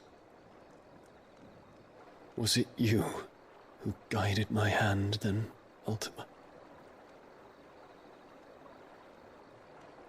No, not you. This is my doing, my fault, my sin to bear. And for it, I must atone. Your hurts are healing nicely.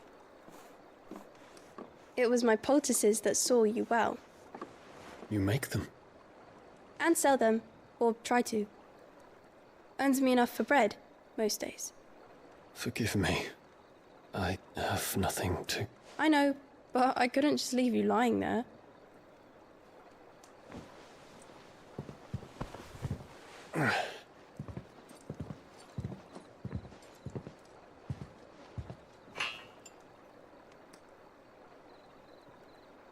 You're going then?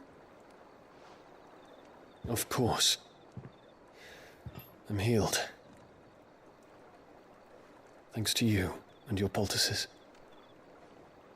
Will you promise to come back and visit?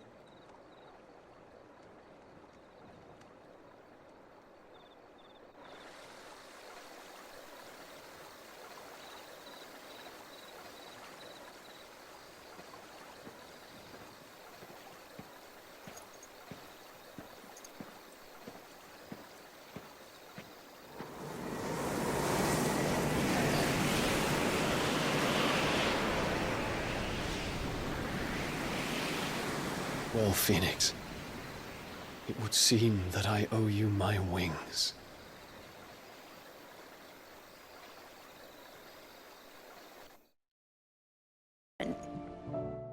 Ah, Clive. I was wondering when you'd arrive. Please tell me you've come to take our young prodigy here off my hands. I'm not here for Mid. I need information on Ash. Then why not ask Molly if you can look in one of her ovens? Go on. As soon as the Enterprise is ready, we'll be setting out for Drake's Spine. And we're going to need a safe place to land. Preferably one that won't see my ship blown to shit and splinters. If it were that easy, do you think Waloed would have resisted invasion for so long? Very little is known of Ash, and the information we do have is spotty and outdated. We have the good King Barnabas to thank for that. Waloed's borders have been closed to outsiders since the day he seized the throne. If there is anywhere safe to land, you won't find it on my map. Then tell us what we will find. I'm sure you know better than we do. But no splinters. All right. If it will get you out of my hair. But interrupt me, and it's over. Understood?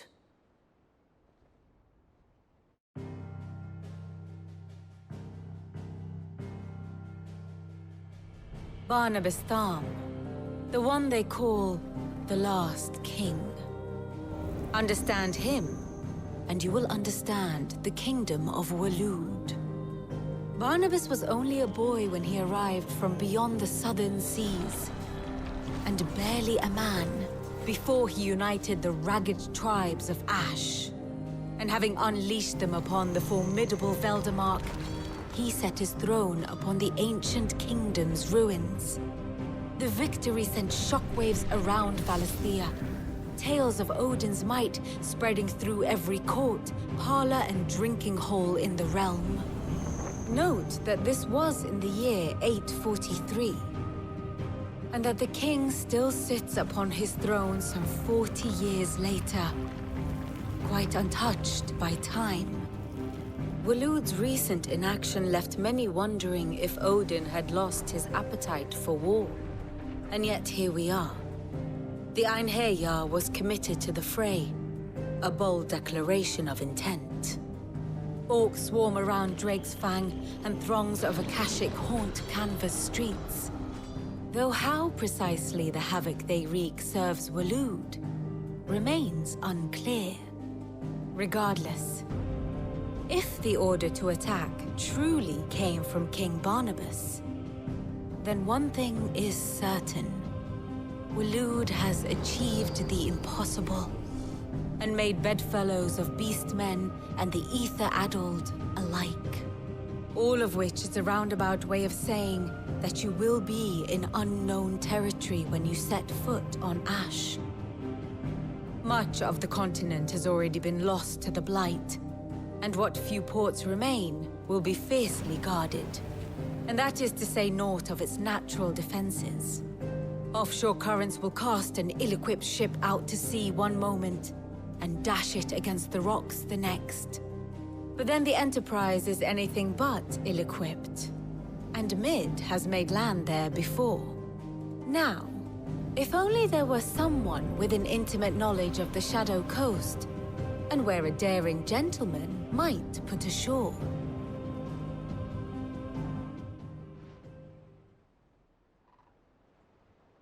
You see, Clive, you had the answer all along.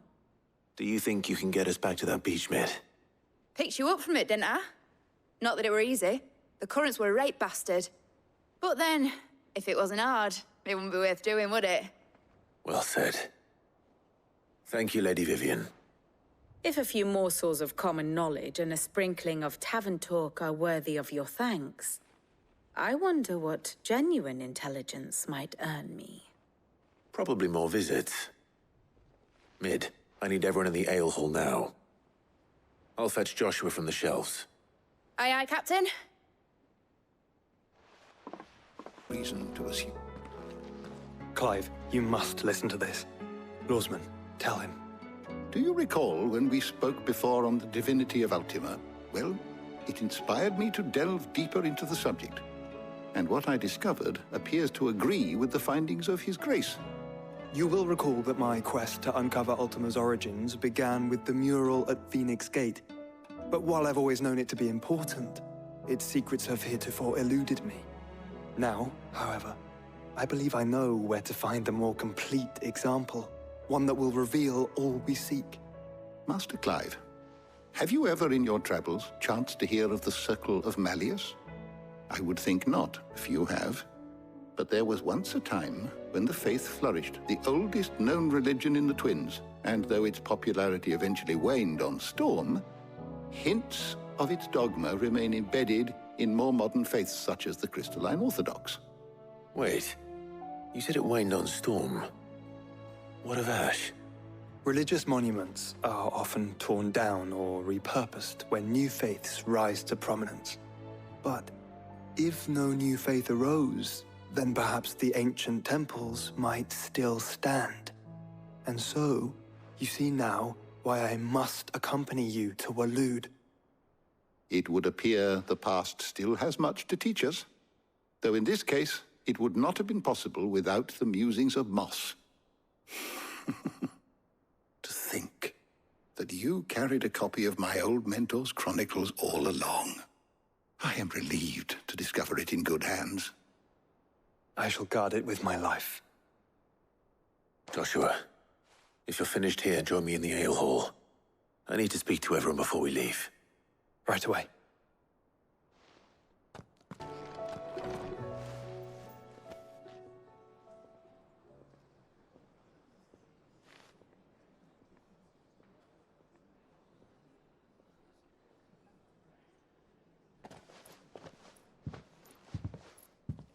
My apologies.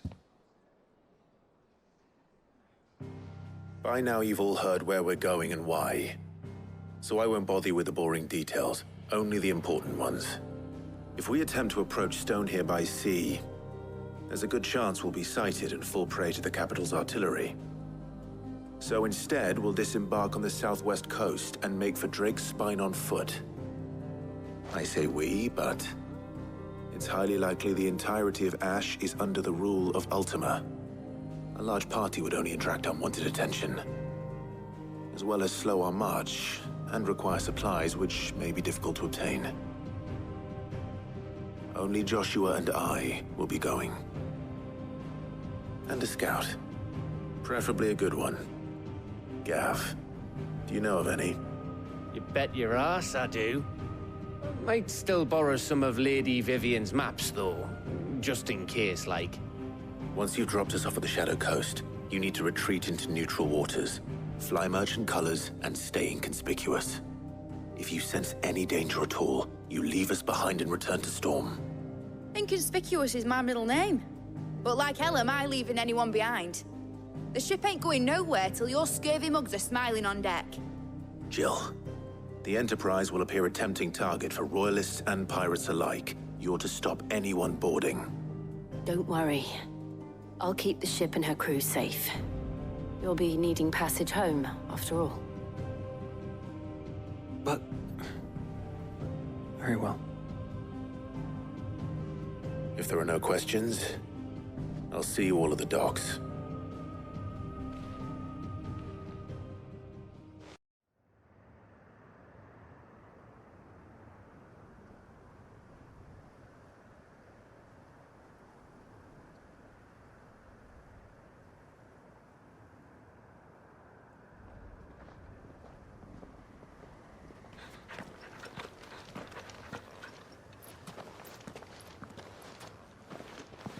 Reckon it'll be a long walk to the capital if we follow the cliffs. I'll scout ahead, see if I can't find us an inland route.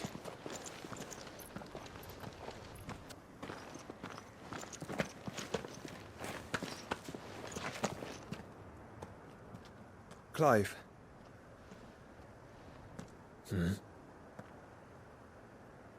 There's something I've been meaning to ask. You took her icon, didn't you? Yes, I did. She understood.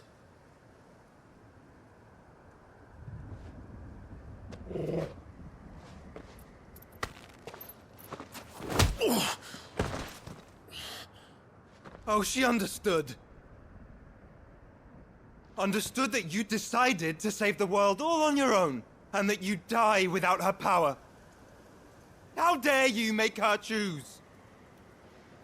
You knew damn well she'd never refuse you. But I will. You can't keep pushing us away, Clive. The world is ours to save, not yours.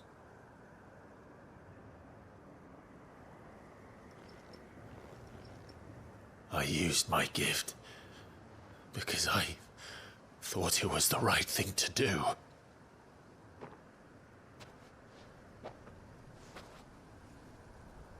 And you truly believe this will save you? Will save us all? I do.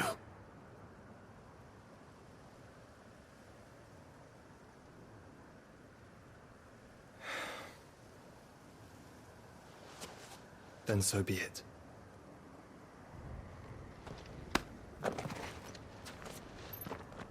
Just don't forget, you're not alone.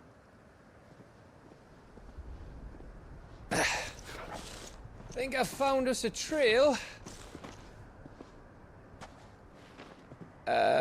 Did I miss something?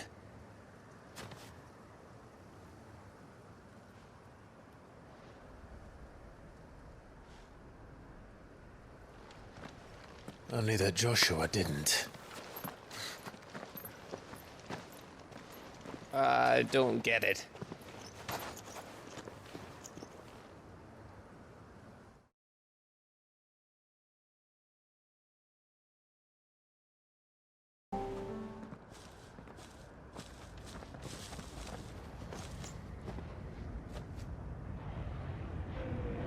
aye.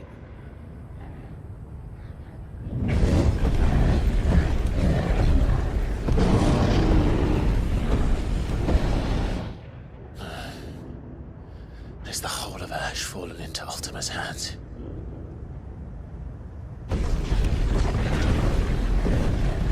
That's no peace delegation. We should send a warning to the others. No. My uncle will have an eye on the coast. I trust he'll find a way to entertain any uninvited guests.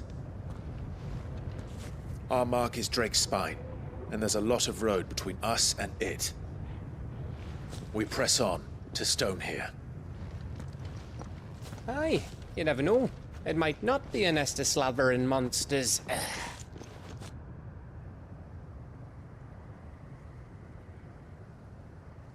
Clive, you must go on ahead without me. This stronghold is as old as Phoenix Gate, perhaps older. It may yet hide Ultima's remaining secrets, and if we are to best him, they must be unearthed. All right. Stay out of trouble. I always do. Mostly.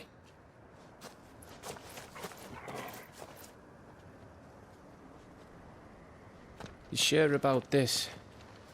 About leaving my brother on his own? Of course. Mostly.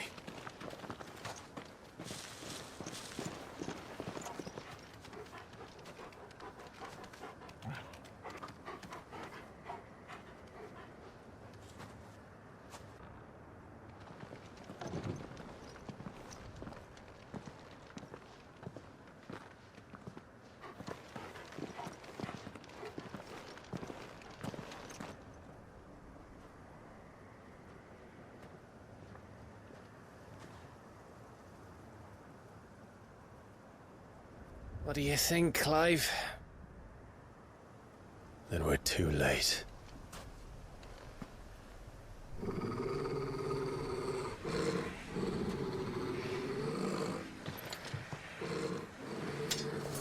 Damn it. They're all turned. There's nothing we can do. I wouldn't say nothing.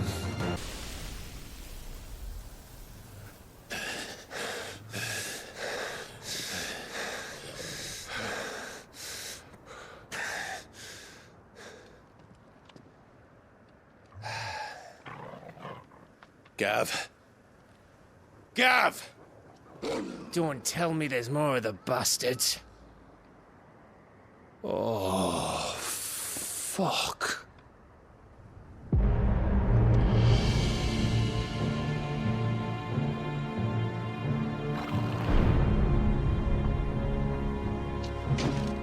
Have you come to watch, Odin? Bound for Stone here. Good. My master awaits you in the capital, though I cannot allow you to attend him in your present state. And how are you going to stop us? Why, with this!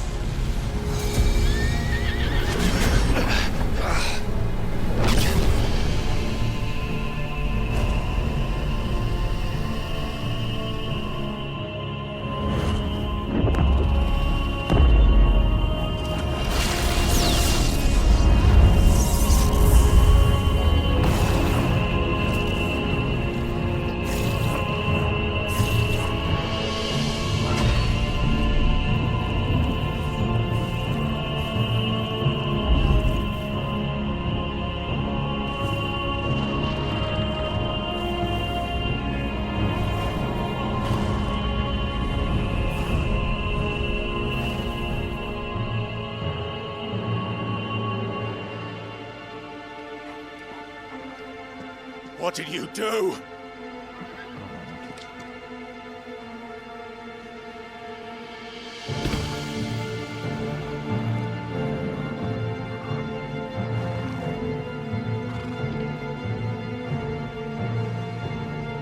If the vessel would see the path opened, it has but to ask.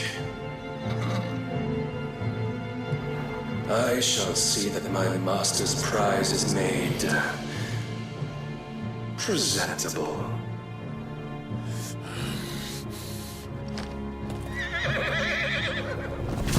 Shit! No!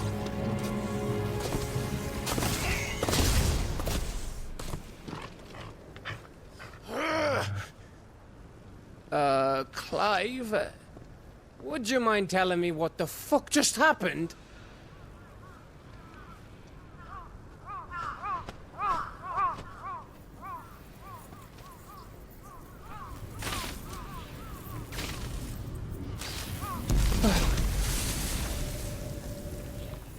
Oh, you've got to be. How are we supposed to get through that?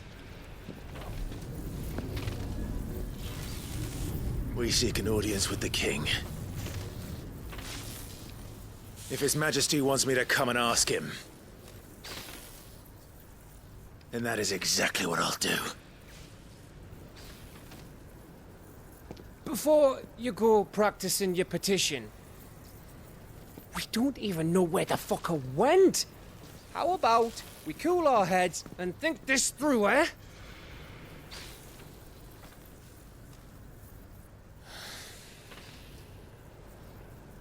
All right.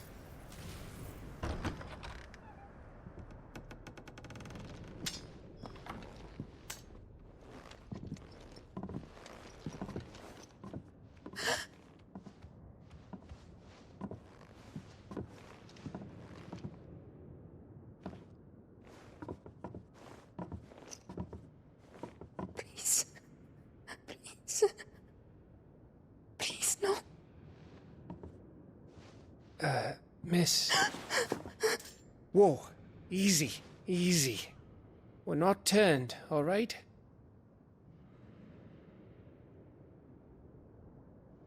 Who?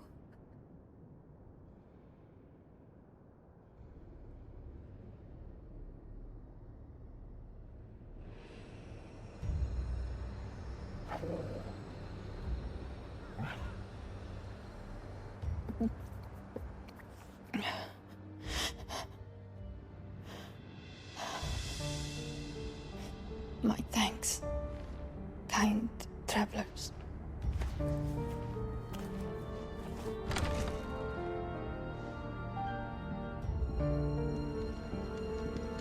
Edda, forgive me for asking, but what went on here?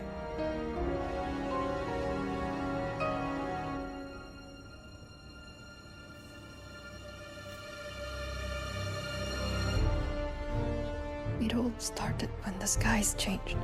The elders said it was the Arcade. One by one, people went mad. Minds taken by the ether. Till only I remained. By then, I was too far along to run. And then the nights came. And I didn't know what to do.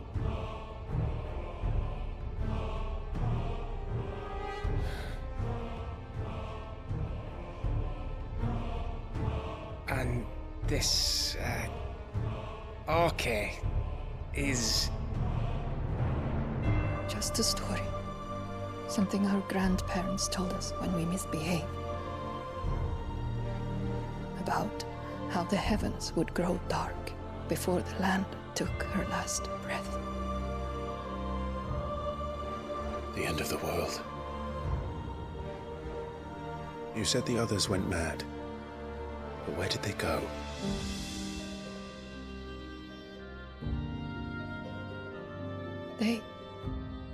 They all left.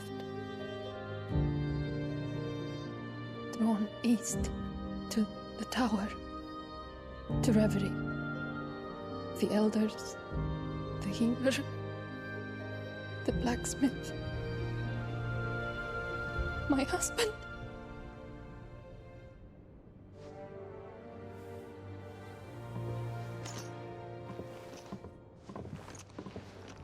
You thinking he did this?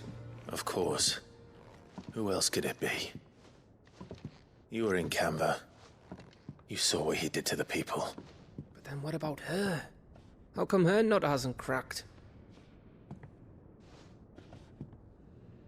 The baby, perhaps? Could be protecting her from the ether. I can't think of any other explanation.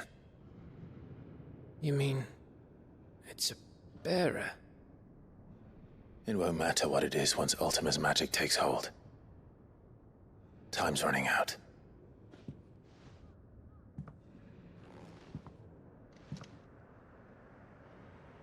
This tower. That's where we'll find the king.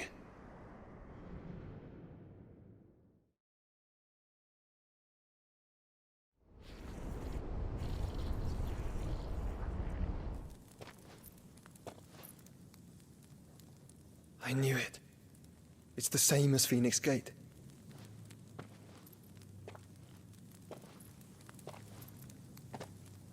Which means at the end of these stairs should be...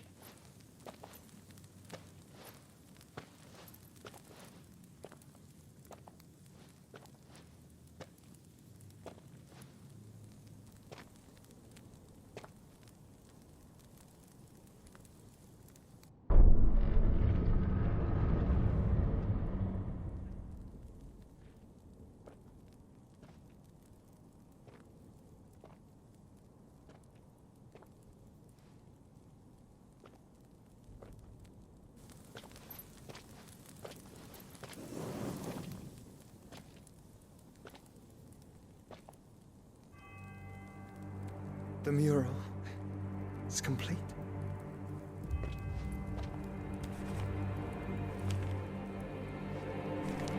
Ultima and this vessel, Ifrit. Garuda, Ramu, Shiva, Titan, Bahamut, Odin. Even Leviathan the Lost is here. But where is the Phoenix?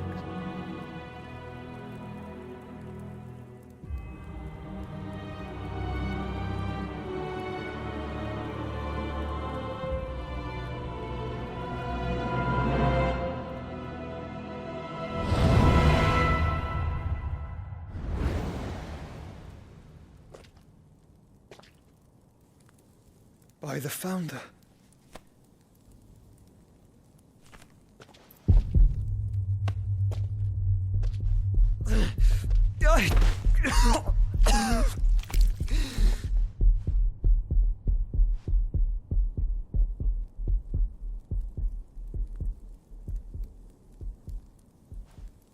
So that's what you want, isn't it, Ultima?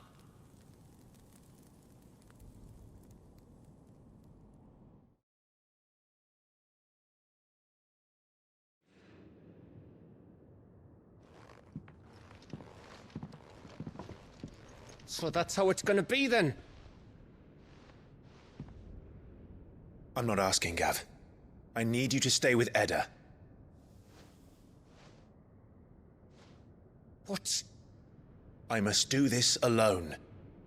If I don't return, you're to find Joshua and make for the Enterprise. Understood? Aye.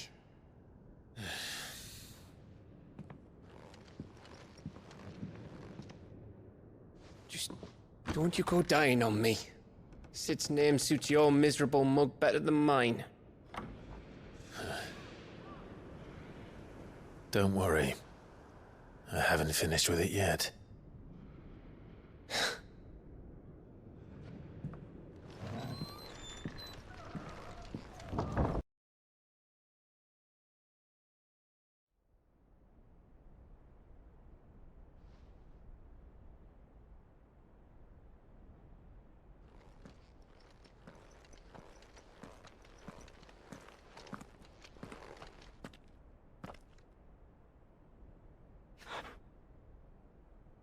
I've come for you, Barnabas.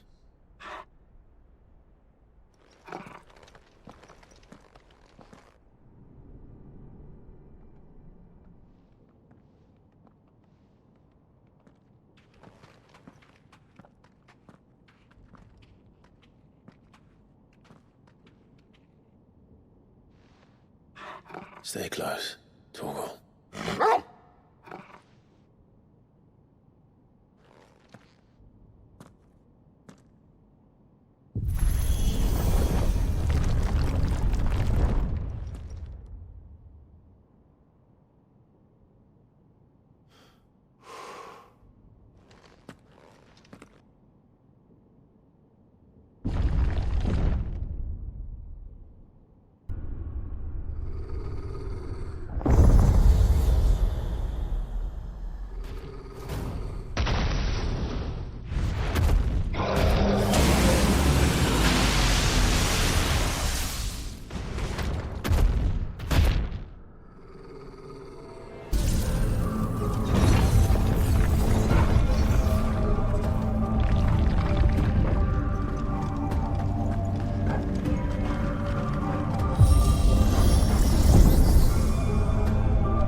Almost there.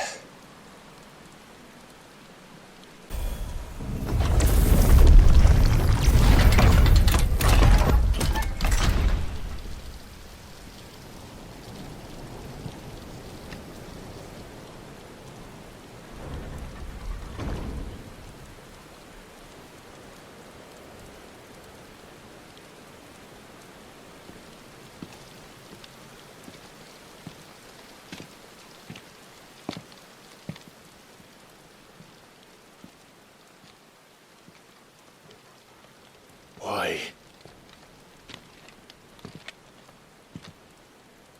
The blade must ever feed if her edge is to remain keen. Butcher. What care you for these worthless creatures? They are nothing. Weak from the moment of their conception, ever longing for power not theirs to command, they turn unfailingly upon themselves. Like sheep, they roam in filthy flocks, eager to trample those few gifted a fleece of gold. Or that they might feel contentment with their pitiful existence. Prejudice and persecution, severance and strife, every earthly wrong springs from the malice in men's hearts. Malice born of the pain and suffering that is free will. Its corruption is gnawed at your being from the very moment of your birth. You're wrong. It is no corruption. It is who I am. Every choice I make, right or wrong, gives me reason to carry on. And carry on I shall. Not as a puppet, but as a man. Which are you? There was a time I too thought those the only choices. What? Long ago, God granted man the gift of magic. And with that gift did he build great civilizations. Yet over time, man lost sight of the gift's true meaning, stepping from the path of shared prosperity to one of avarice. He abandoned his creator for sword and flame, and through his folly, beckoned the blight. Yet, there were those few who refused to turn their eyes from the heavens, and they prayed to God that he might lead them back to righteousness. And the Lord, he did answer. Before the worthy shall the gates of paradise open. And so did I spread my arms to the ether, and cast my soul upon its gentle waters. I gave myself unto him.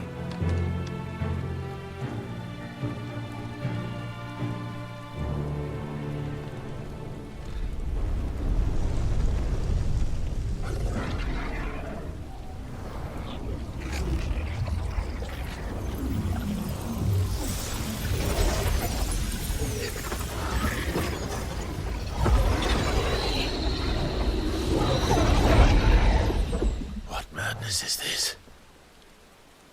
My worth proven, the Lord charged me thus.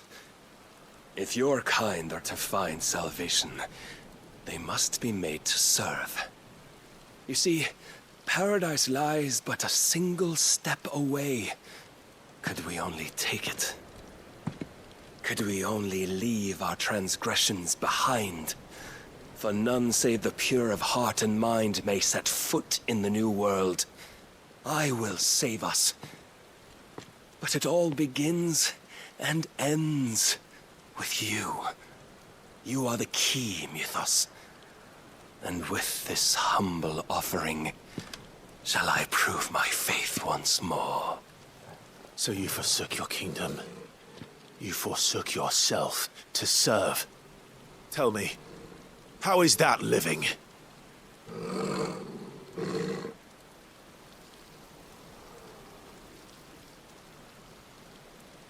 What you seek to provide is not salvation. It's anything but. Life is about always having a choice. Take that away, and we might as well be dead.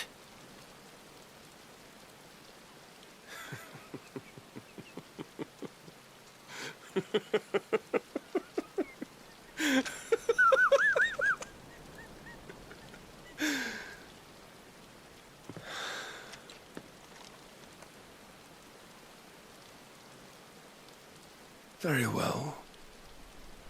Come then. Show us the strength of your will.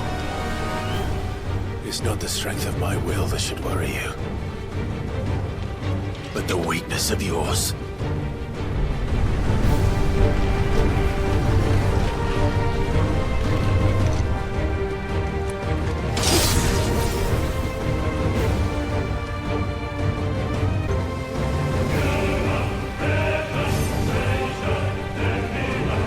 God chose you to serve as his vessel.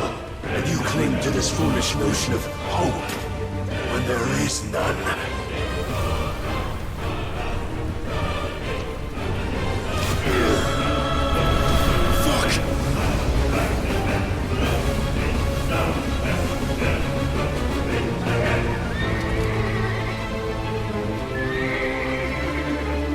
Desperate, are we?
You have been shown the path. Now you must follow it. Free yourself, Mythos. You will not defeat me otherwise. We'll see. But I cannot be defeated. You admitted defeat the moment you turned your back on us. When you turned your back on the truth, Barnabas. We are not as weak as your god believes.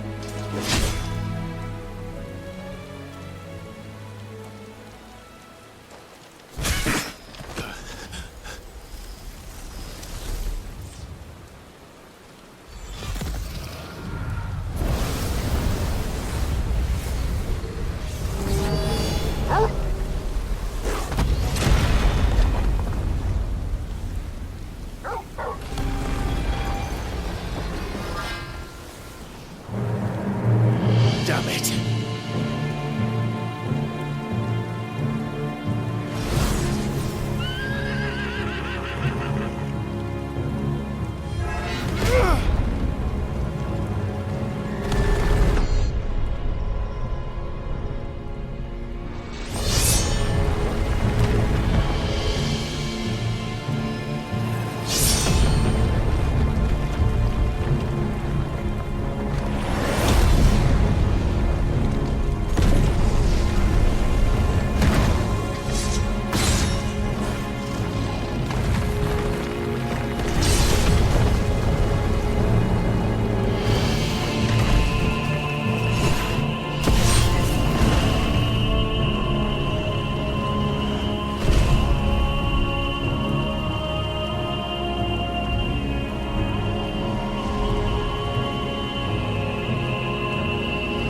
What are you waiting for?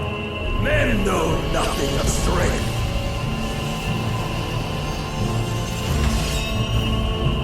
But you will.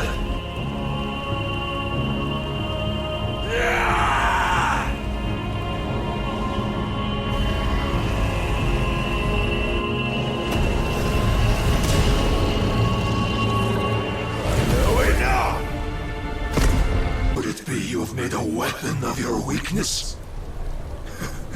My apologies.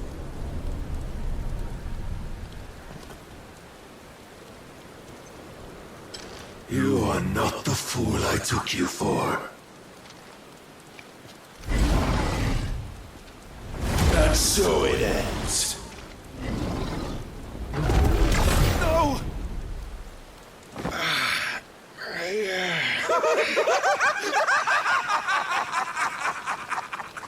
Don't tell me you are tired, Mythos! Your stubborn defiance has stirred my long-becalmed heart.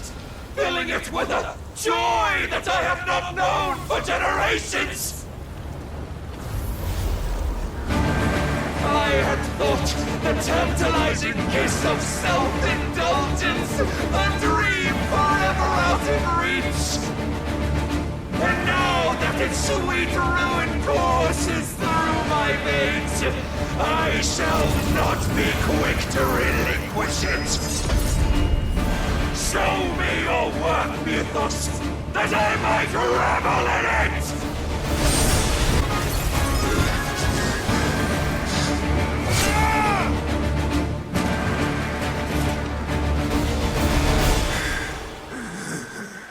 Well, the day is at an end. And we both know the truth. It is I who stand victorious. My will that prevailed. Your will? No. It was his. Clive Rossfield.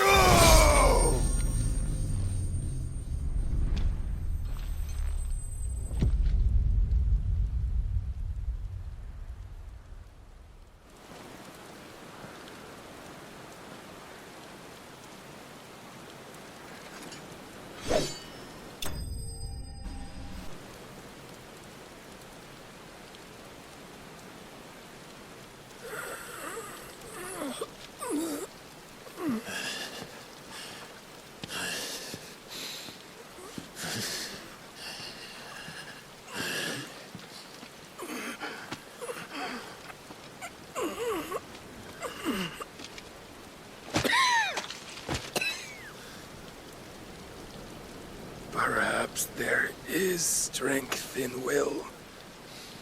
Would that I had not relinquished my own.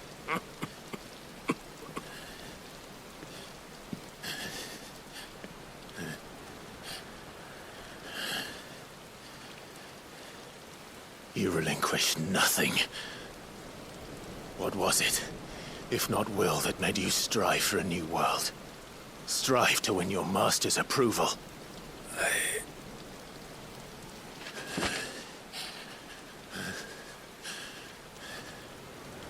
You were shown a fantasy, and you chose to believe it. But you were wrong. There is no world, but the one we live in. And that world is worth saving, even if it means killing a god.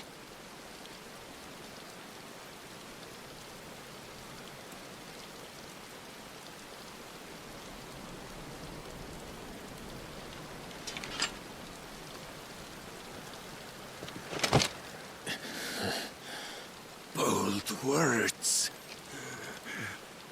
from one who has served the Lord so well. This is pointless.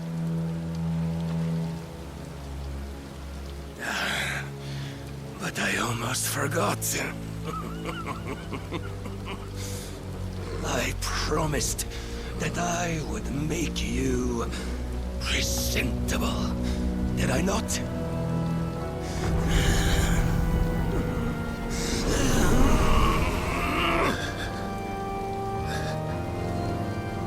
We shall fulfill our destinies, just as the Lord's Mother Crystals have fulfilled theirs. Come, Clive Rossfield.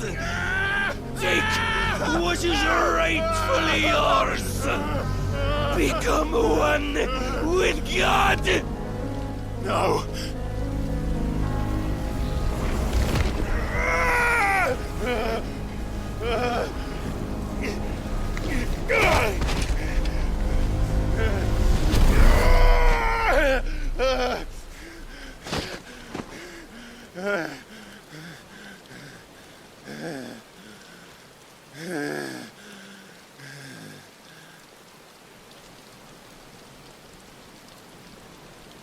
At long last, salvation.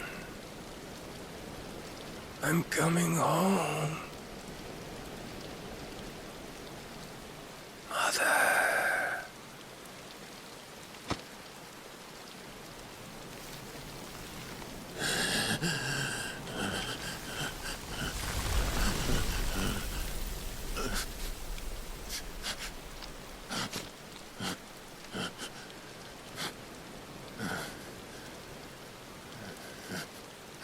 Tell me, how does it feel? Show yourself! Face me! How does it feel to consume your rival's strength, to gorge yourself on their beam, to edge step by trembling step ever closer to the divine? With or without a will, you are still but a vessel, our vessel.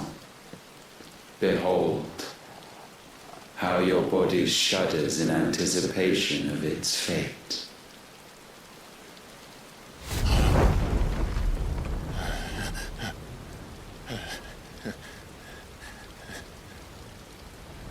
Oh, it's not yours yet. No. Come then, O wayward child. We shall await you upon the back of the first worm. There all shall end and begin again.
Anything, my lord! Quickly!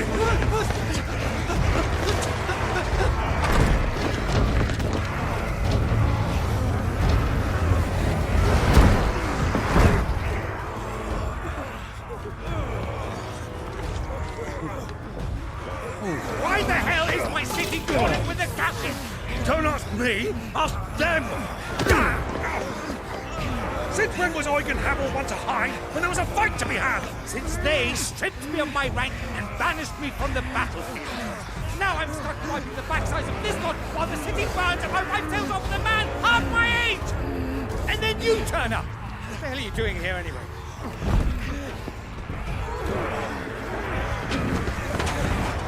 What indeed? The enemy numbers 200,000 or more, counting yours. There are simply not enough soldiers garrisoned in the capital to repel an army of that size. Then one of the central keep. Held by a contingent of soldiers and bearers from the surrounding boroughs. They are the sole reason it still stands. And all it took was an army on their doorstep to bring them together. The prospect of death does put things into perspective. Perspective. Perhaps it's what we've lacked all along.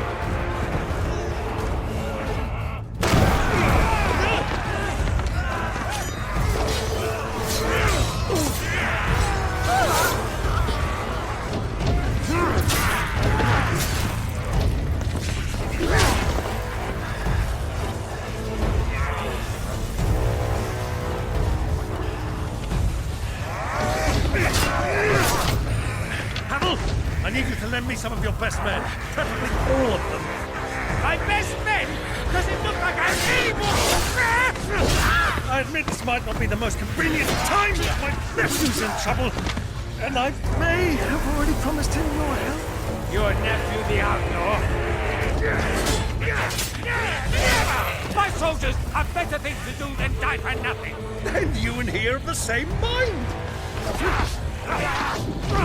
Clive fights for the opposite.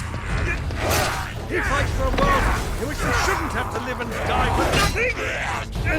And he fights today to give us all a chance of a better tomorrow. Be that as it may, a handful of men cannot stand against a kingdom.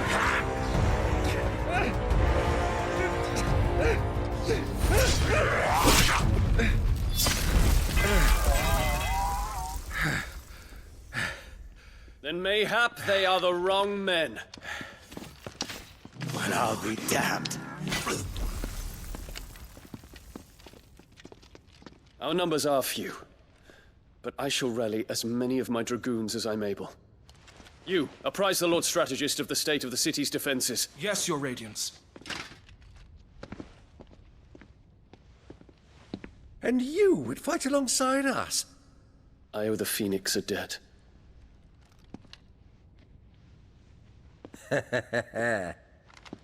Does this vouch for my nephews? Aye, but I still have my doubts about you. Which we can discuss later. Indeed. You said you had men garrisoned in the keep. Captain, do you know how many yet remain? Allow me to confirm. Commander? Whatever their number, Randalar will be needing Gather the them bodies all. and build a pyre in the courtyard. Quickly. Terence. My lord.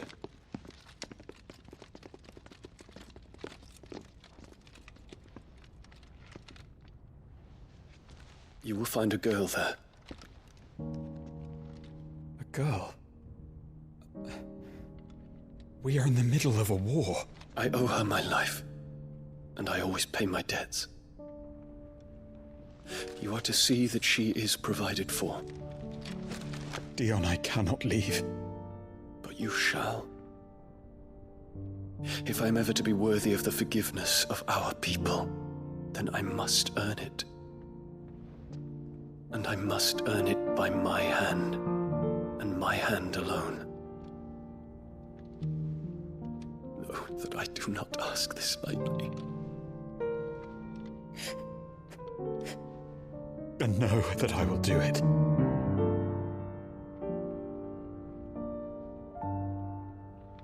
Farewell, Terence.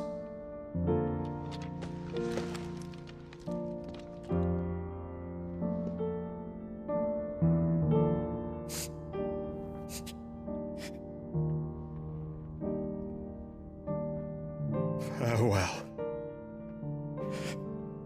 my prince.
Clive! Thank fuck.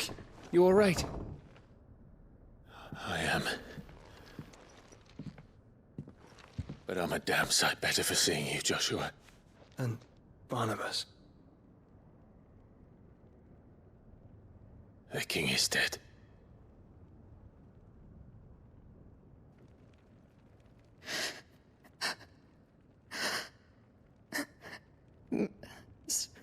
So they're all...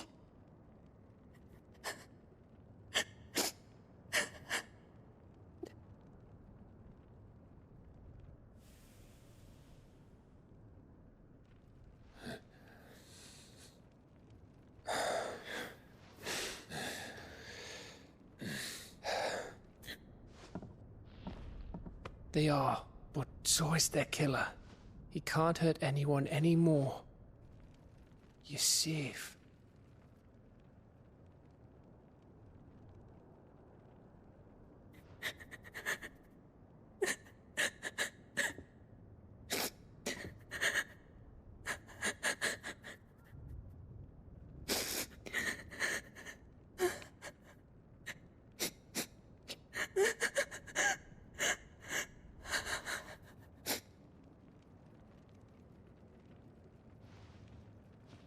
Gav, we need to talk.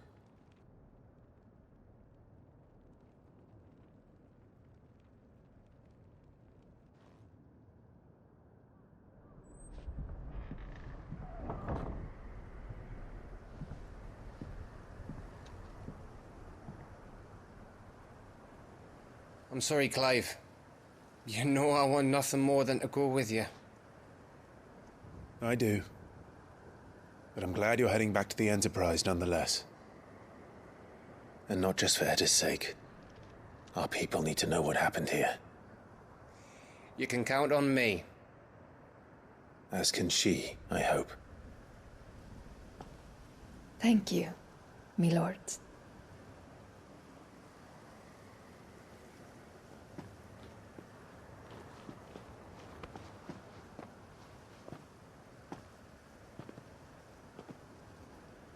Do you think that was wise? Wiser than leaving a woman with child alone in the Deadlands.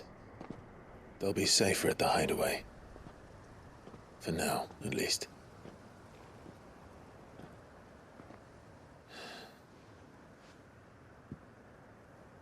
This land is overrun with Akashic. The king himself was long turned, albeit by choice. All to serve Ultima, in his damnable quest to forge the perfect vessel. The chaos Barnabas wreaked upon nation after nation. How many were killed for this? He didn't consider it killing. Or a mercy of sorts. A way to end their suffering. He truly wanted to save mankind, and ultimately use that.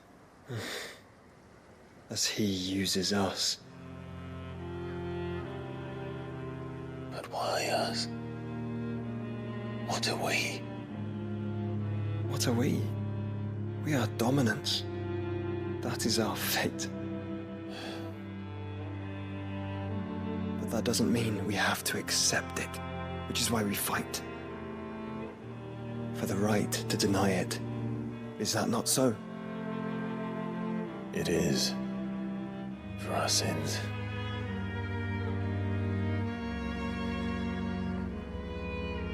Barnabas said something else. That the Mother Crystals were Ultimas. Ultimas? Are you certain? We know that the Mother Crystals have been leading the land of Ether. And we also know that it's this which hastens the spread of the Blight.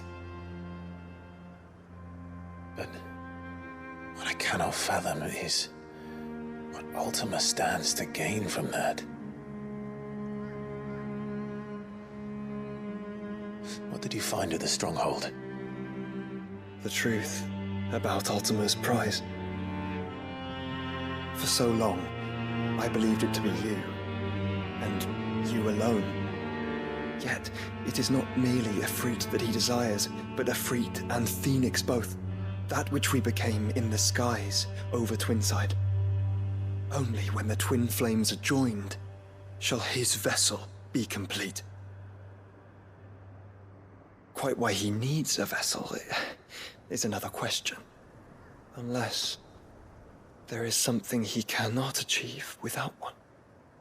Something his immaterial form precludes.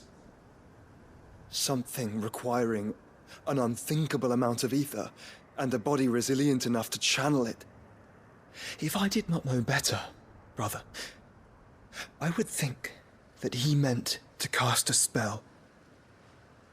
A spell 1,000 years in the making. A spell to end all spells. And he cannot do it without us. Nor without the Mother Crystals.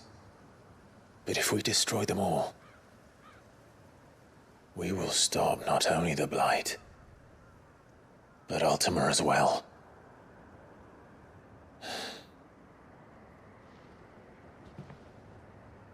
We stick to the plan then. Only this time, we face him together. Well, it's a long walk to Stone here. Let's not keep Ultima waiting.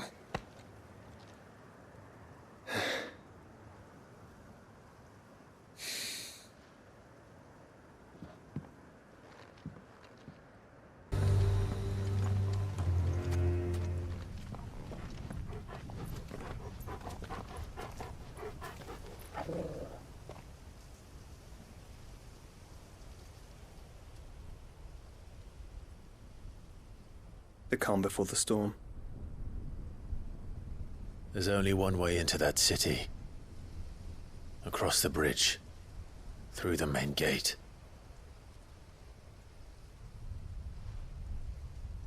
Right into the midst of whatever is left of the late King's army. Are you ready for this?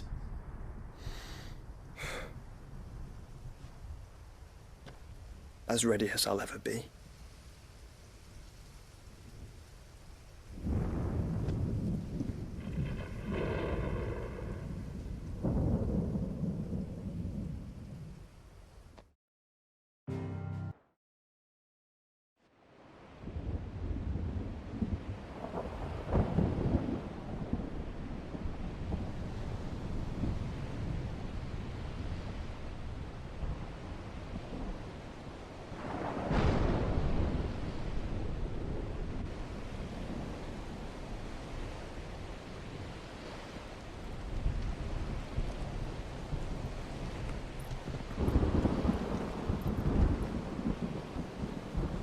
What the hell happened here? I dare not think. A stroke of good fortune, perhaps?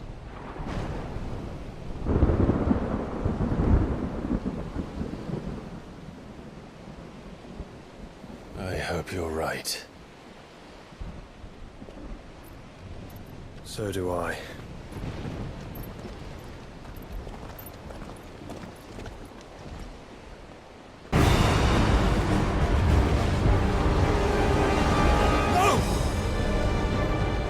Stand back! I'll conjure a ward!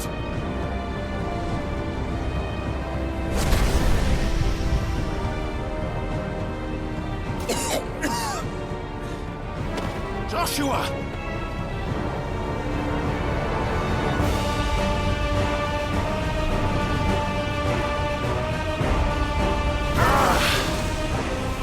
Desperate times.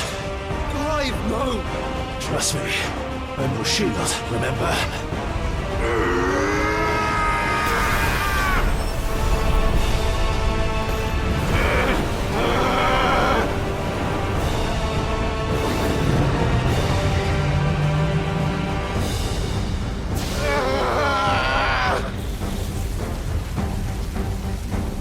I think this might be a job for a freak!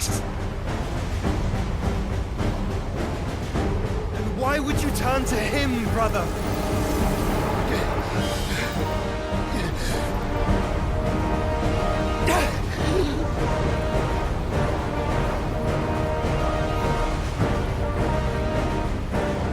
When we fight together.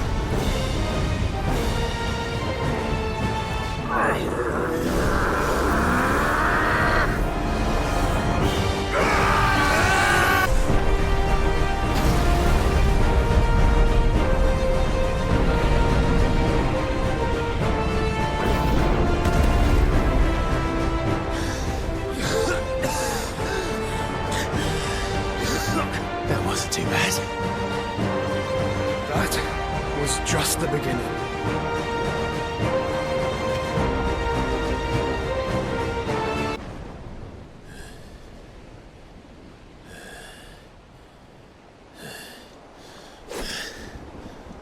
Quickly, before we're cut off for good.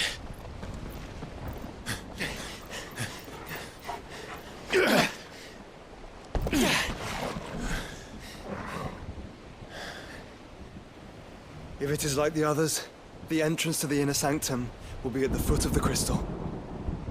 We're almost there.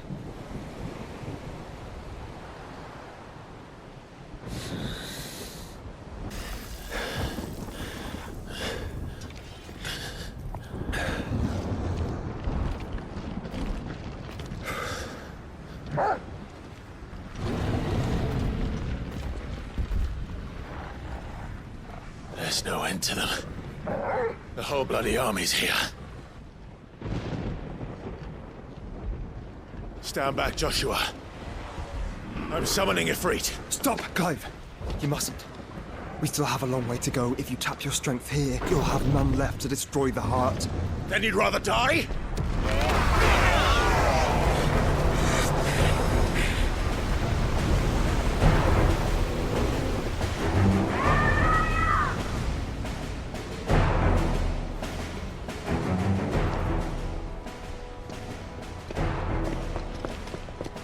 Jill!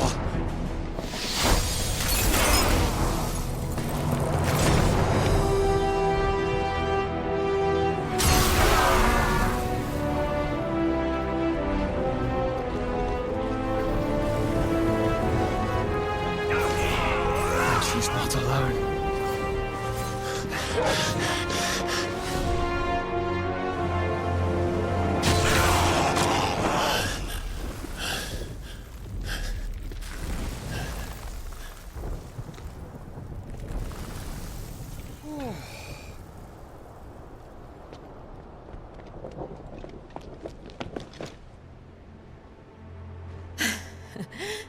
Surprised to see us.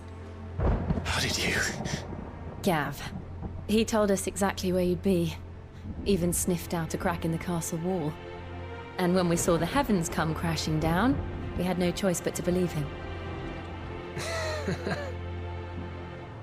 It's been quite a day. To what do we owe this honor? A debt I would see repaid. Prince Dion. It's good to see you well. So, this must be Ifrit. Your uncle bade me give you a message.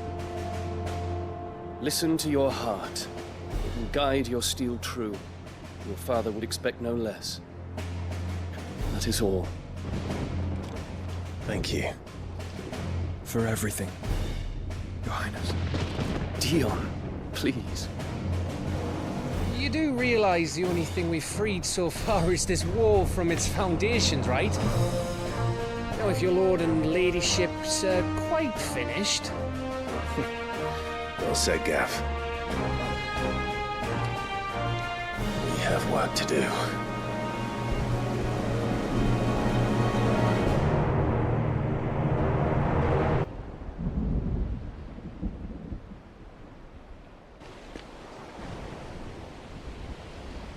You all know what it is that awaits us beyond this gate. And we shall face it together. Aye.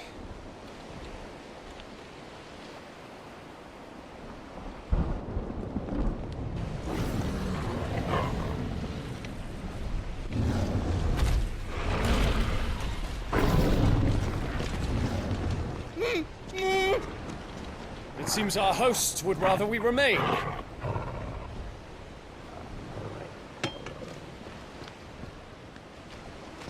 I will stay them. We will stay them. Go! Just don't keep us waiting. Thank you.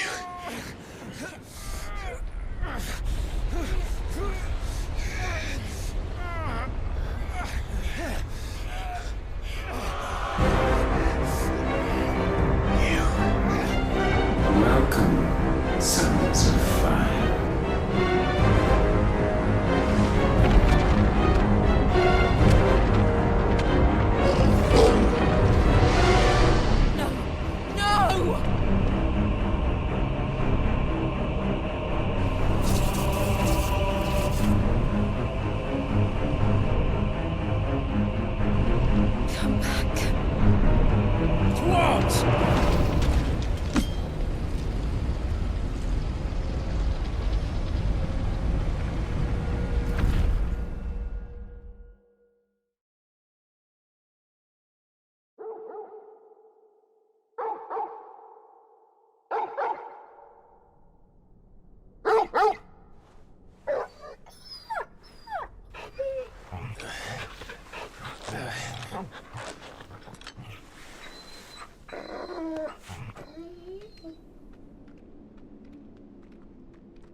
Joshua!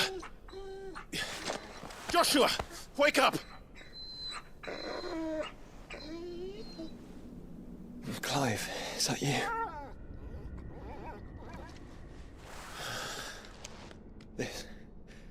This isn't stone here.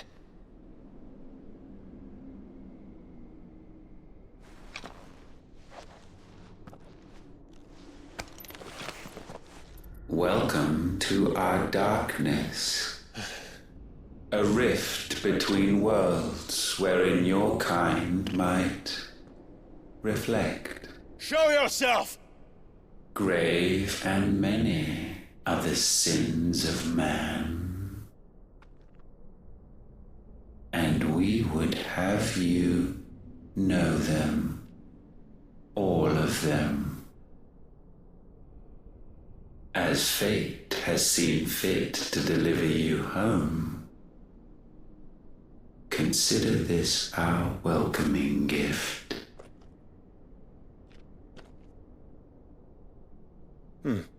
It would seem we are trapped. And the only way out is through Ultima. We find him, and we leave.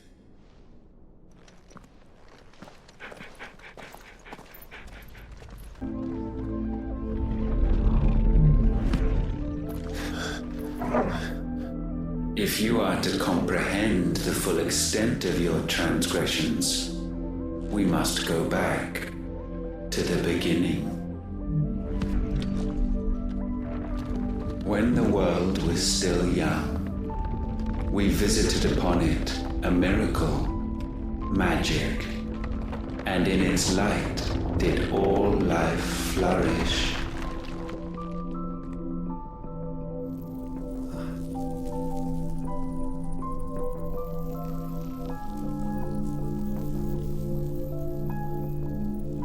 Yet the price for this boon would prove heavy. A pall descended upon the land, painting the horizon black as night. Though we labored to forestall its spread, in this one endeavor we stood powerless. And so we fled, that we might endure, that we might discover a means of salvation.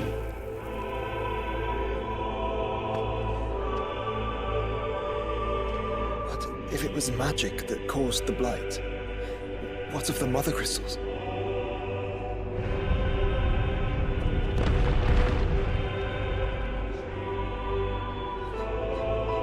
I expect he'll tell us soon enough. Salvation, alas, was not readily to be had. First, we would require a land unvisited by the stain of corruption.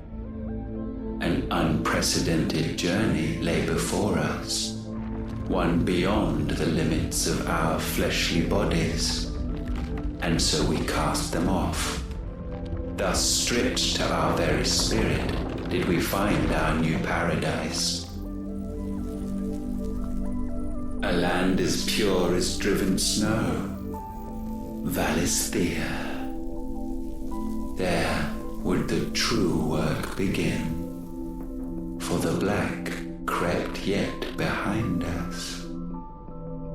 And soon did we arrive at a solution, the illness having spread to every organ. There was but one escape from this fate, to start afresh. With a new world. The one for which Barnabas labored. A paradise free from the blight where his God awaits. And where, if we only forfeit our wills and abandon everything we hold dear, humanity can join him. So, Ultima would have us follow in the footsteps of the king. And follow we shall. For now.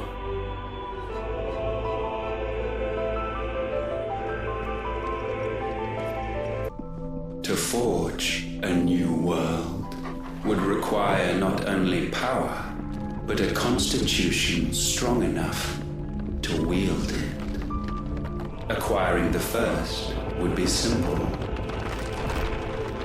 Untouched by the blight, Valisthea was replete with ether, and we had only to place jewels in her crown to claim it.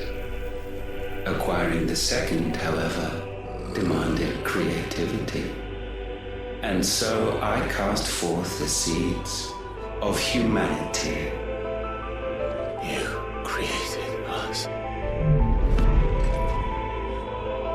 Is that not what gods do? We sowed the seeds for you, Muthos, all that you might one day blossom.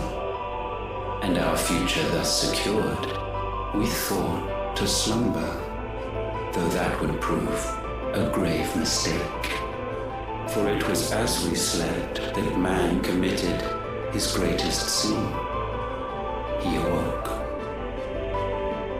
Alone in a world bereft of his god's radiance, he stumbled blindly, desperate for guidance. Finding no light, he sought to kindle his own. And from that single errant impulse was his will born. Having discovered himself at last, man turned his eyes inward and found he desired evermore that which only magic might afford. So wars were waged and brothers slain for custody over that dwindling resource. And the land, she wept tears of black.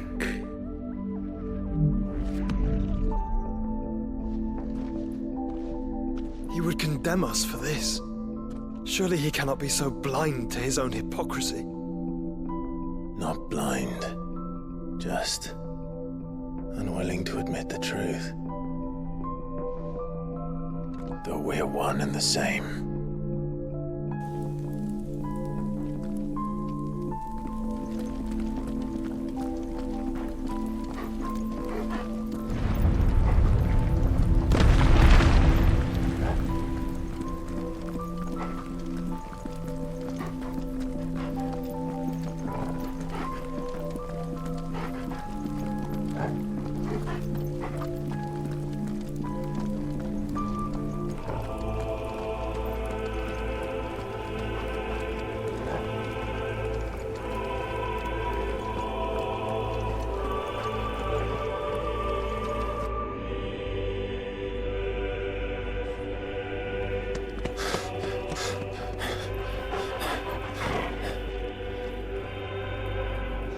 Is that Ifrit, or what's left of him? Long have our ashes lain cold for want of a spark. Cast your eyes upon them and see what you must become.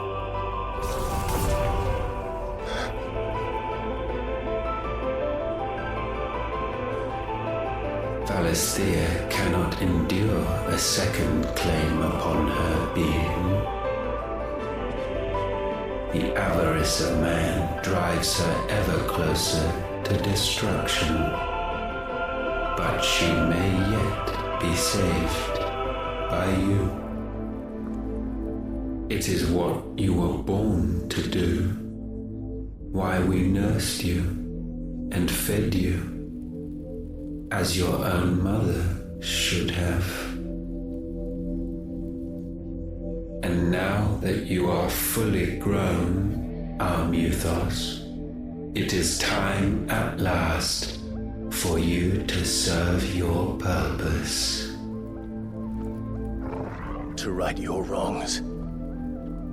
If our sin is wanting to survive, then you are as marked by it as we are.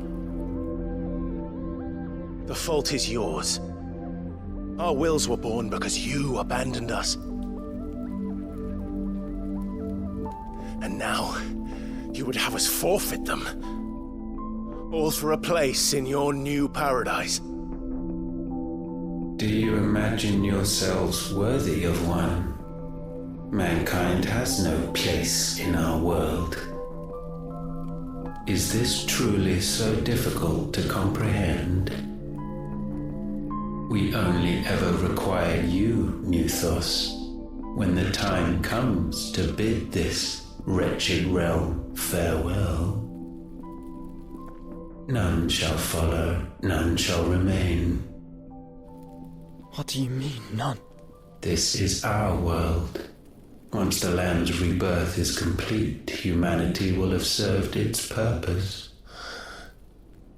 Why would we continue to suffer that which has caused us so much vexation? Because the land doesn't belong to you.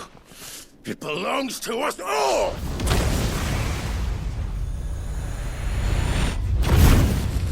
What?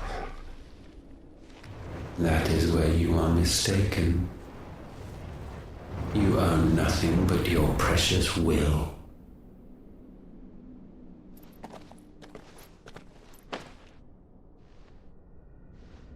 Brother.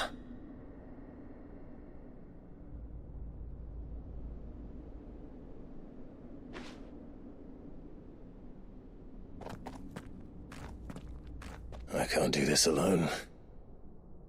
And you don't have to. I grow weary of your dissent. Now you must learn that this master will not tolerate disobedience.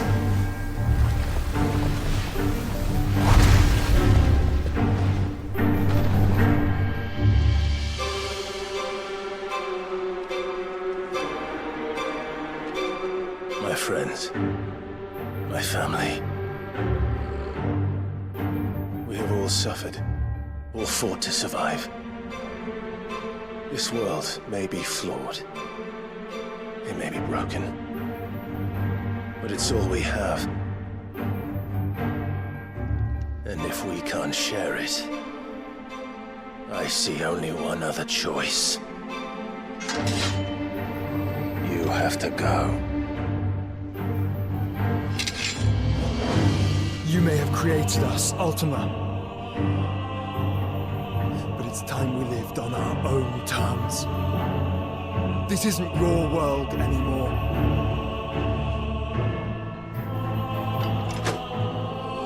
It's ours.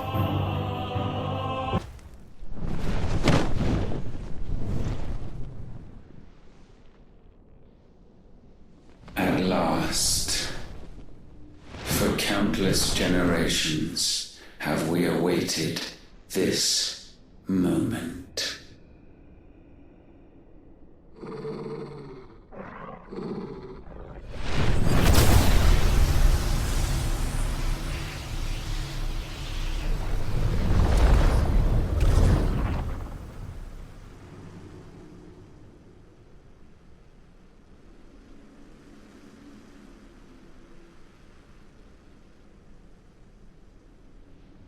Your struggles have made you strong, yet your soul remains heavy with sin.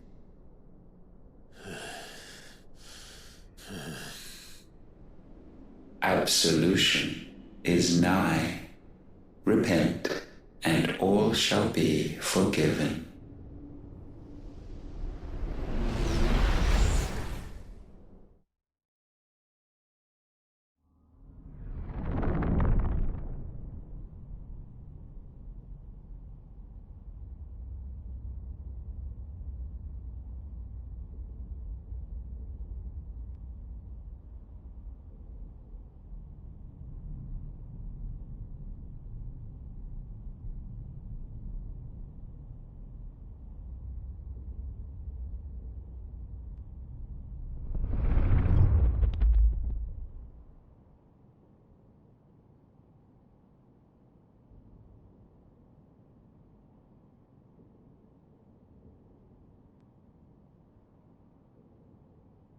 Tell me, Clive, how many lives have you saved since taking my name?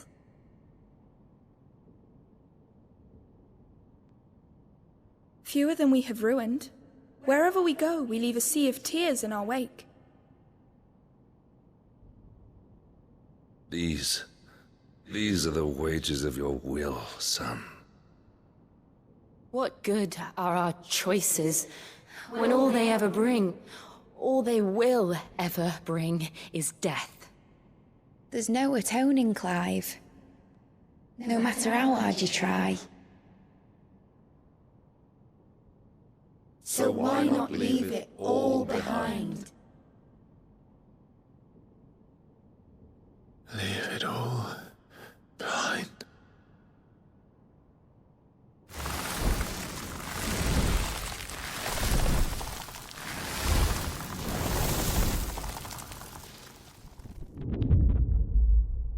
Clive!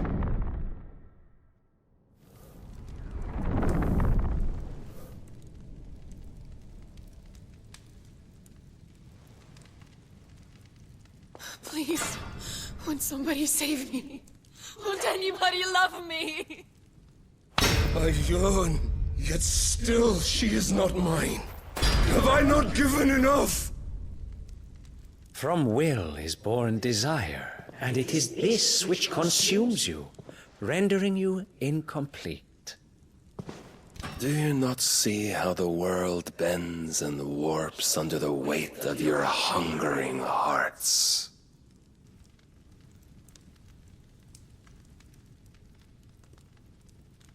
What if it could all just go away?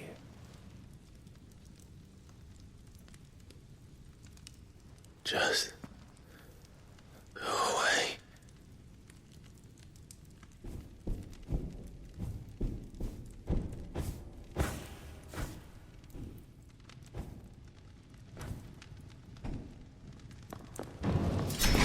Clive! Clive!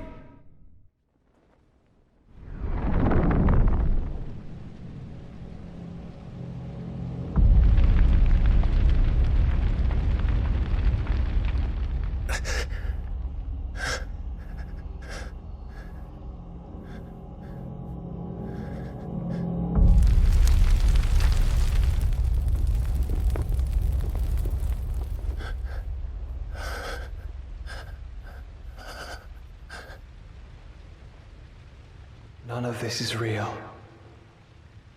Wake up. It's time to go home, Clive.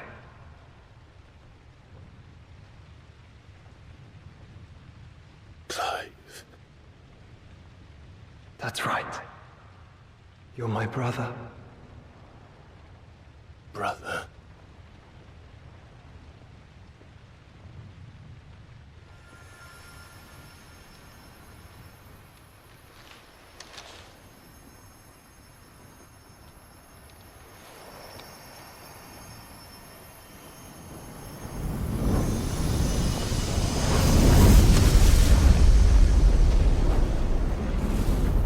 Come. Remember who you are. Clive.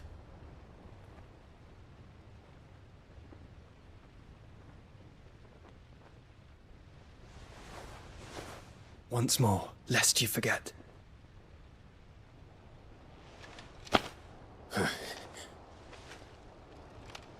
My name is Clive.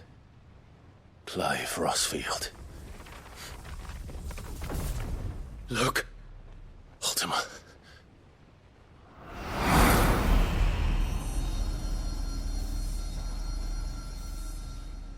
Even here, the light of the vessel's will cannot be quenched.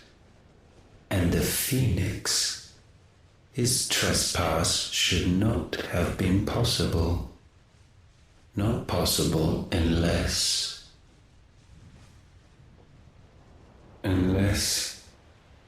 he has been with Muthos all along. The mark of the Phoenix, emblazoned upon his heart, made manifest by the power of will alone. The power of creation. Can it be?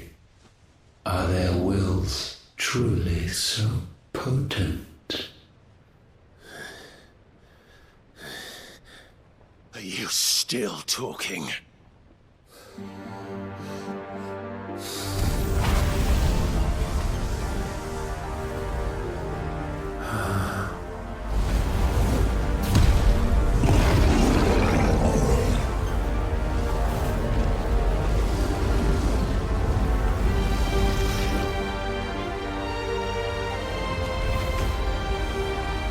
Our flames burn as one!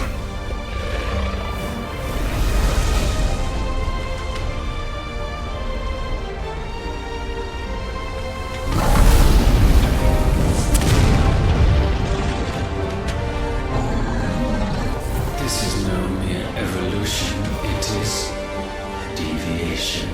And herefrom does Logos rise.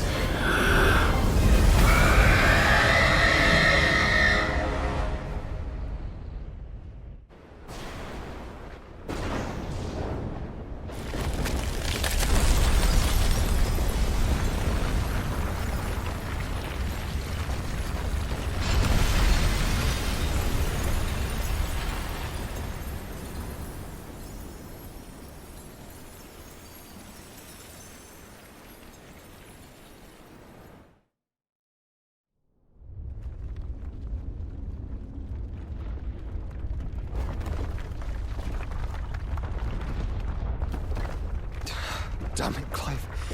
Wake up.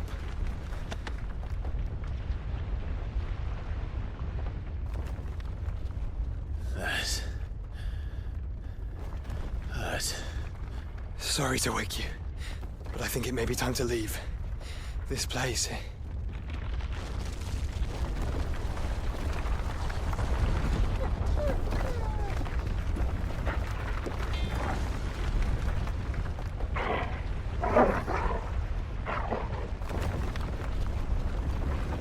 And once again does my creation stray from the path laid before it. Steeped in conceit, you fancy yourself a god. You embrace Logos. But we will put an end to this hubris.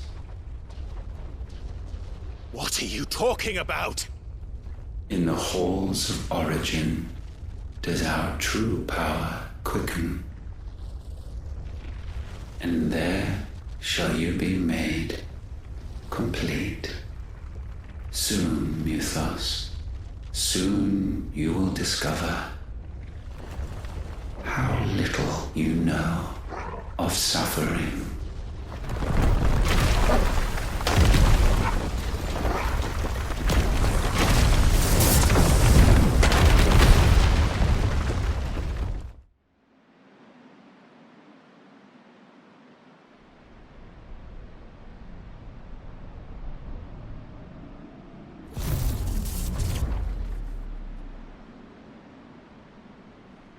And so the crystals are no more.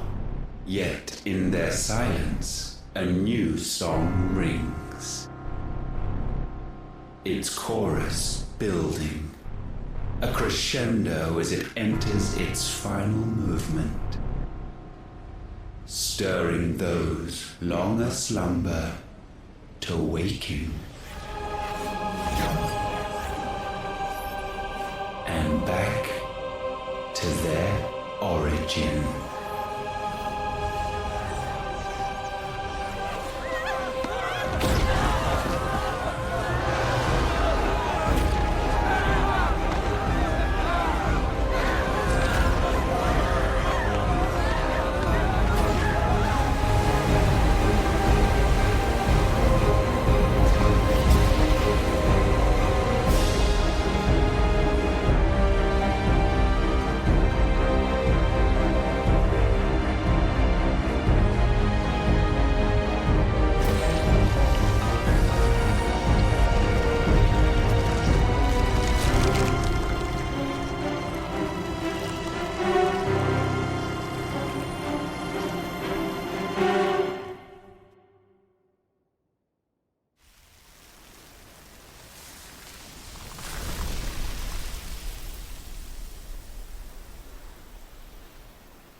bloody crystal's cracked.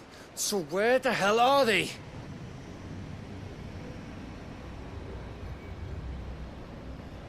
Oh, fuck me.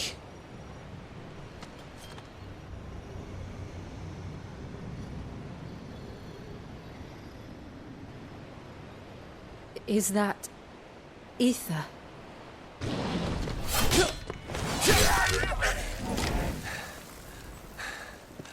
What in good Grieger's name is going on? This is wrong.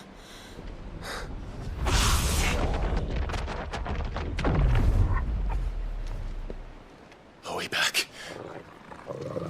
Clive! Joshua! Jill!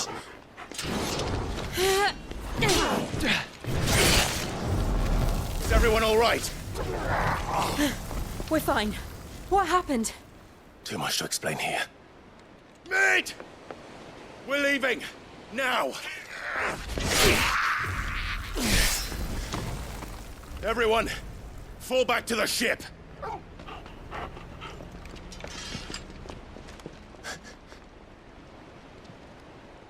I will be with you anon. Thank you.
Is this everyone?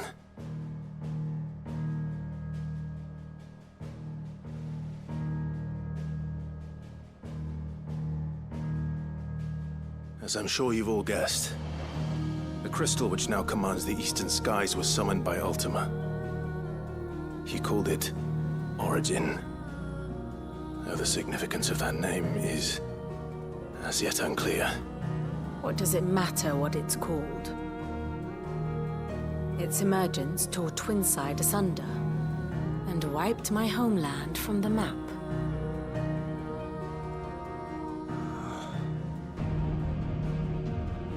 Mention of the Dominion spires can be found in the oldest of Valisthian records. But to the best of my knowledge, none provide any hint as to their true nature. That they would prove the horns of some slumbering demon. Well, the Dominion's demise was at least quick. Elsewhere, the Republican army cannot hope to contain the chaos engulfing Randalar. Canberra is in flames, and the Empire. Our allies are crying out for answers. I've sent the Cursebreakers to give them what assurances we can, but right now that amounts to fuck all. They wouldn't be able to stop what the skies have started in any case. People here and across the realm grow sicker with every passing day.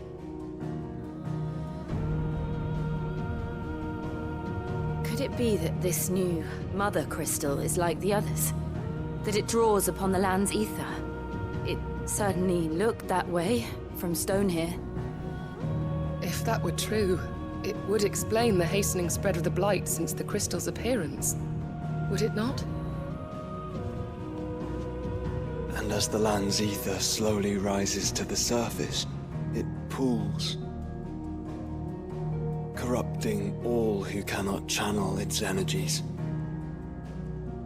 Archae above, ether floods below, and in the middle, here we languish, hopelessly entrapped.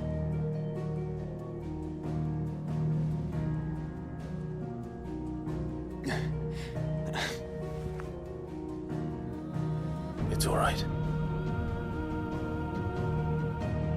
faced him at Stone here, Ultima told us his true power quickens in the halls of origin. Needless to say, we cannot allow that to continue. If we are to stop him, we will have to find a way into the crystal. How are we going to manage that then? It's up in the sky. And fast as she is, the Enterprise can't fly.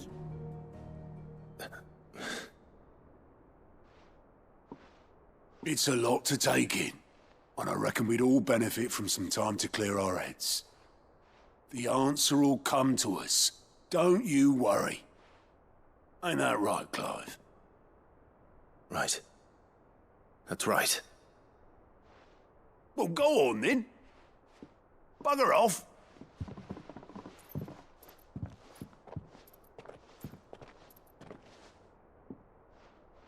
Same goes for you, Clive. You won't solve anything like this. Trust me. Go and get some fresh air, eh? Thank you.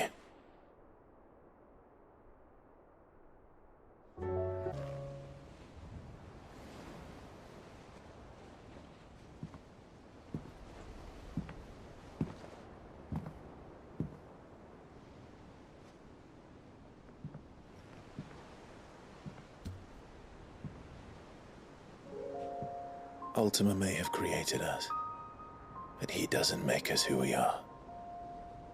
Only we can do that. And if he would have us fight for our survival, so be it. It's what we've been doing all along. Much like Ultima himself, it would seem. His new world being naught but a means to survive. And so, we must contend to decide which of us shall inherit the land. Should Ultima prevail, it will mean death for us all. Of that, we can be certain. But even should he fail, what world awaits us? A withered, godless place, where our newfound freedom will most like prove a chain in itself. Well, that may be. But a chain can always be broken. As long as one has the will to break it. It won't be easy. It may take generations. Centuries of suffering. And that is, if everyone plays their part. But it will happen. And when it does, it will be on our terms. That is the world that awaits us. Indeed. And what better world could one wish for?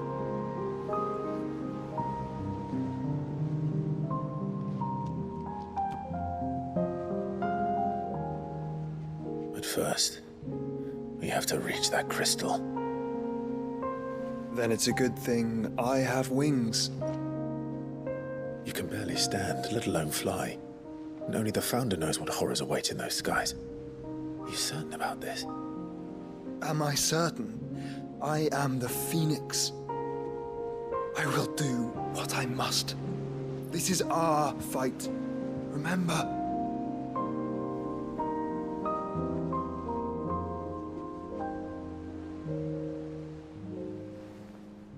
All right. I yield. But only what you must, yes? I'm still your sworn shield. That you are. And what of my wings? Lest you forget, you go to stand against a god. I would not have you succumb to fatigue before the fight begins. Ifrit, your brother mentioned that some few of the dominants who had lost their power to you were still able to prime. Is that true? It is. But their icons no longer submitted to their will. Then mine will have to be stronger. That you both might save your strength for the battle to come. You don't have to do this. If you do, there's a chance you might lose all you have left. And what have I but regret? My life ended in the Dominion. I fear death no more. Besides, I would have words with Ultima. He has much to answer for.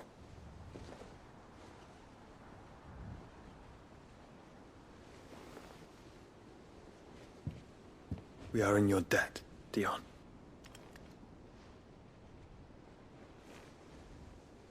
We can speak of debts when this is over.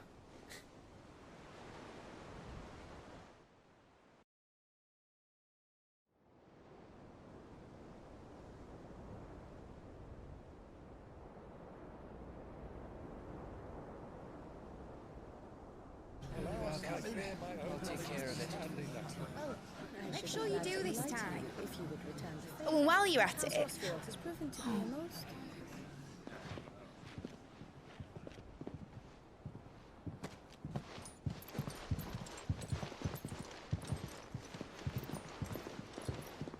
Clive, if you see me dad up there, tell him we were right to leave his legacy with you. Tell him he'll be in the front row. There's no way he'd miss this. Well, behave yourself, Mid. We'll see.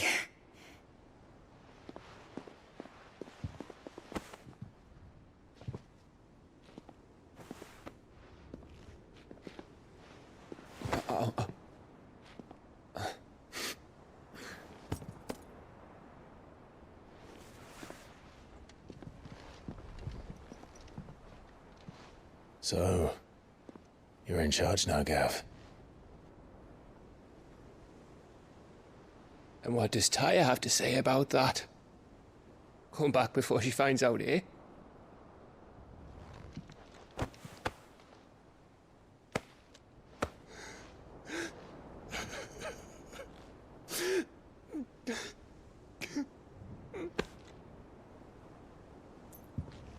Thank you, Yote. I'm sorry. Your Grace, I shall pray for your safe return. That's kind of you. But you should pray he took his medicine. I didn't spend all night grinding herbs for his lordship to leave them on his nightstand. Again. You needn't fear, Lady Tyre. And thank you. See that your brother comes back in one piece. Or, at most, two. Any more and you can heal him yourself. I'll keep that in mind.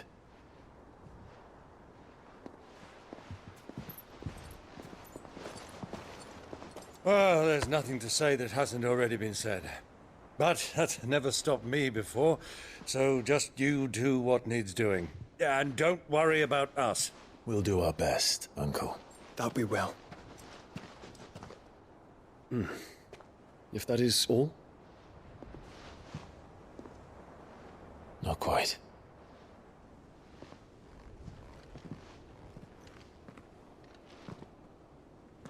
Jill. It's time, isn't it? It is. Take care of him. And you. You take care of her too, boy.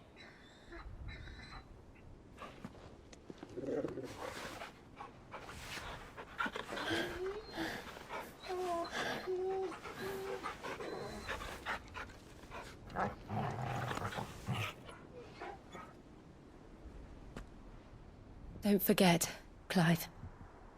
We all choose our own path. Believe in yours. I do.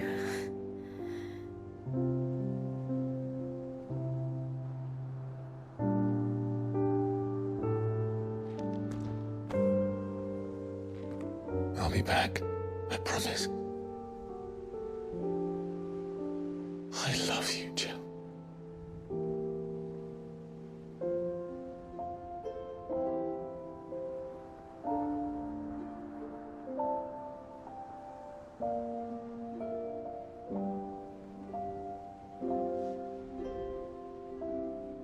I know. I love you too.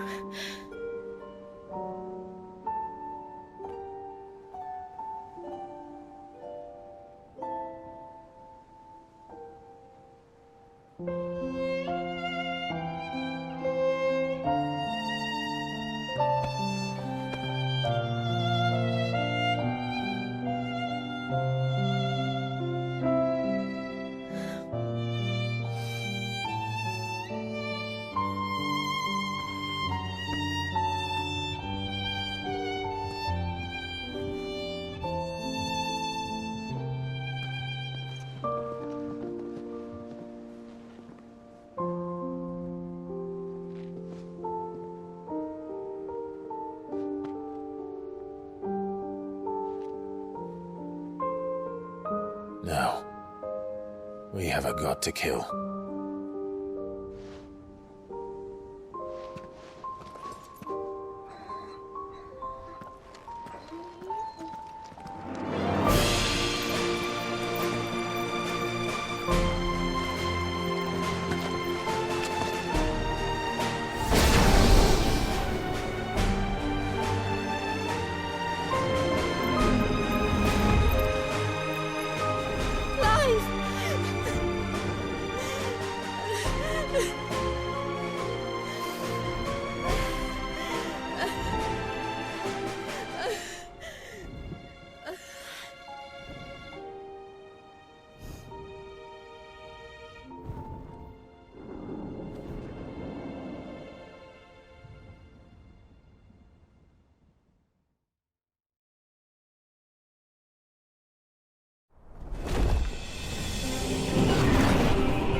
Here they come!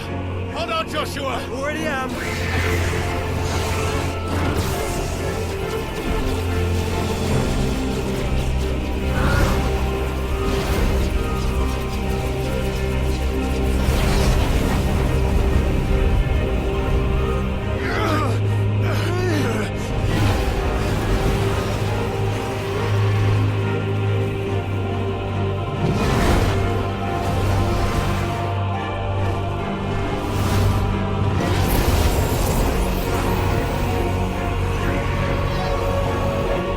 Make us a way in.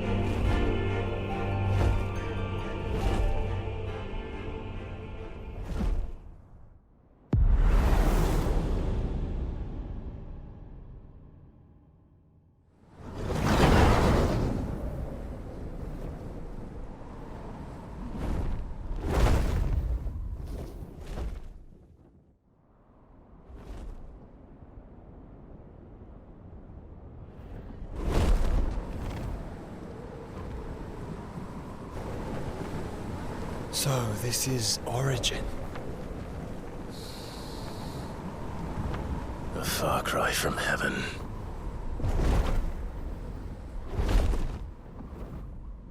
Where it all began, where it all begins, our ark, your architect. There you are.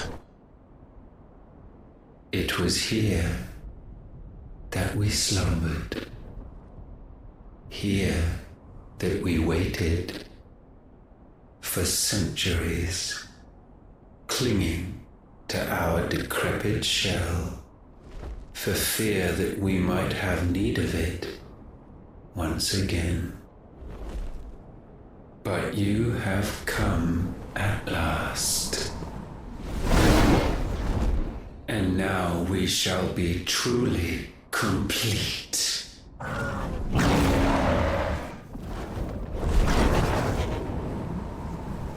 Well, there's 3 of us and 1 of him. Let's make it count.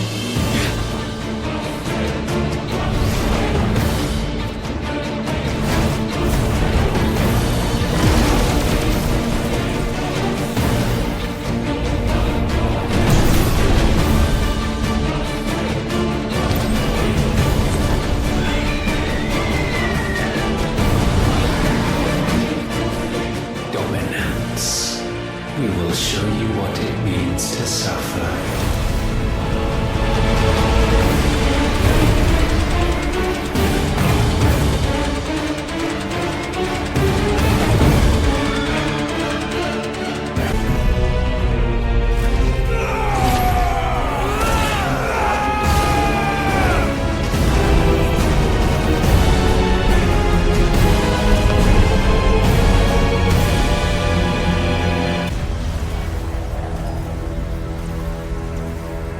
And you only surrendered, this unpleasantness could have been avoided.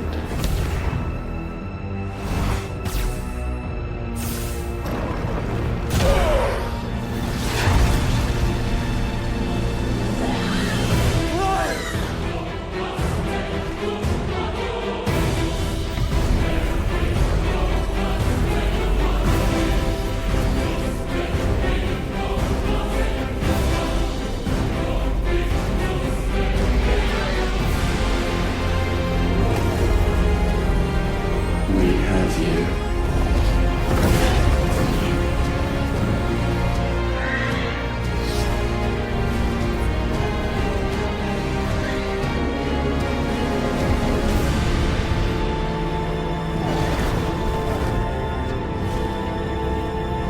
Dio! Go! Save your brother!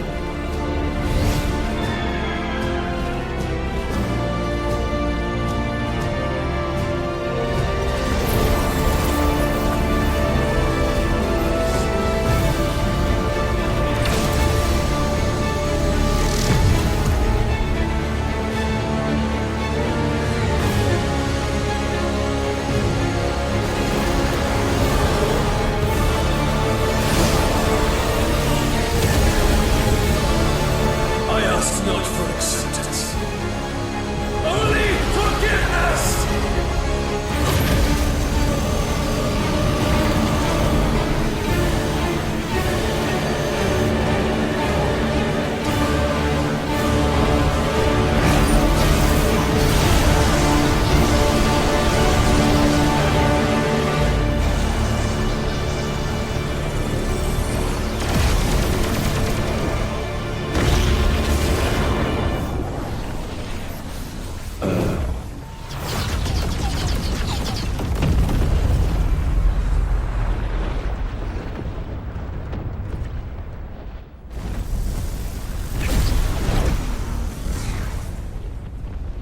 Now, Father, it is done.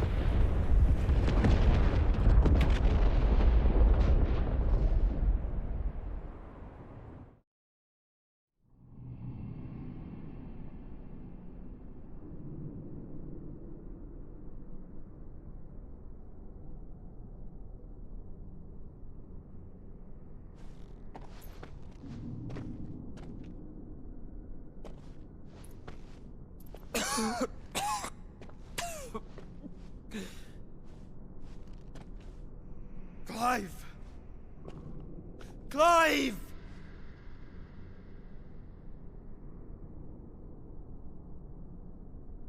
No.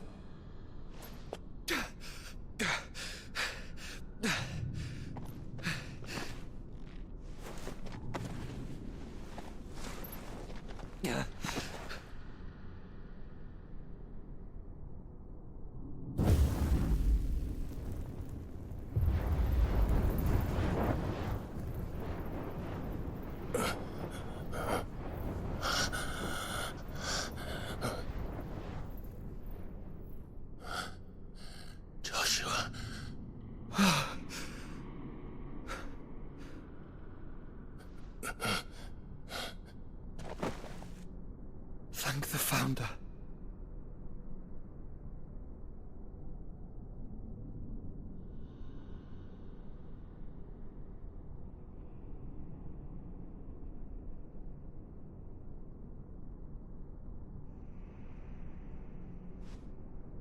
Did I mention you look terrible?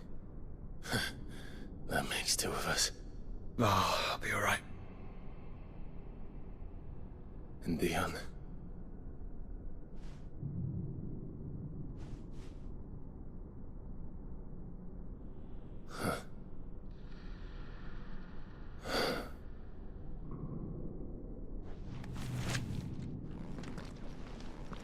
Take my hand. I told you, I'll be...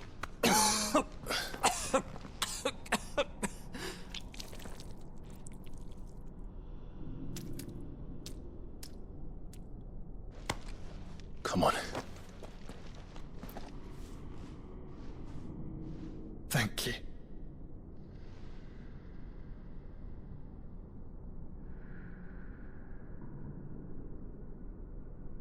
Press on. Always.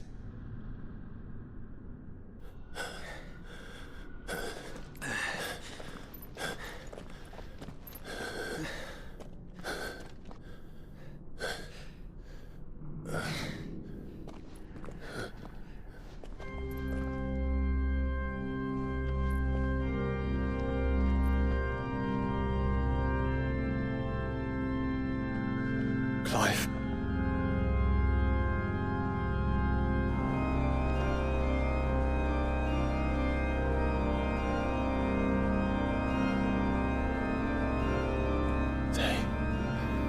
They can't be. But they are. This is the Nexus. A wellspring of life. Yours and ours. As we watch the world stumble slowly to its dark end, it was here we pledged a new beginning. And now, with the ether we have harvested, I shall raise my kin from their eternal slumber. That together we may usher in a new age of reason. This was never about creation.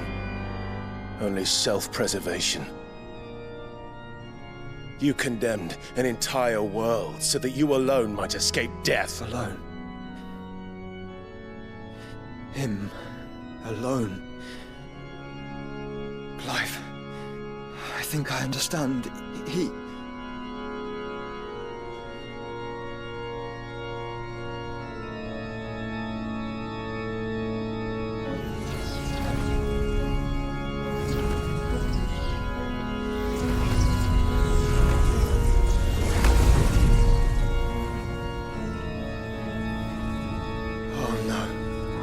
They sacrificed their flesh to become beating hearts of crystal that pumped the land's lifeblood from the depths of the earth unto this very chamber.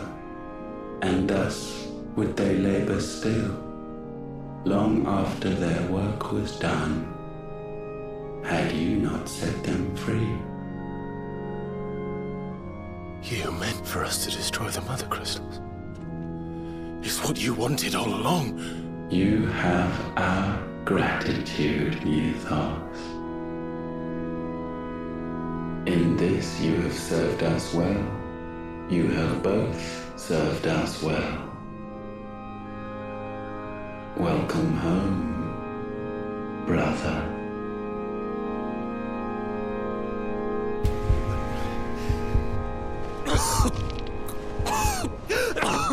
Joshua.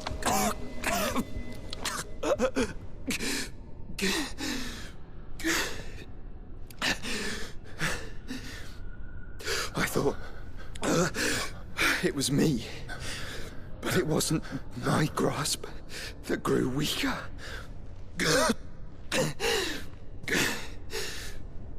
it was theirs that grew stronger.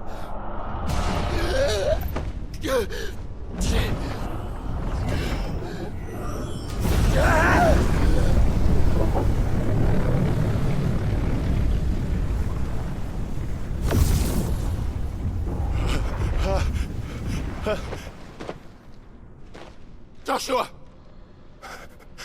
No!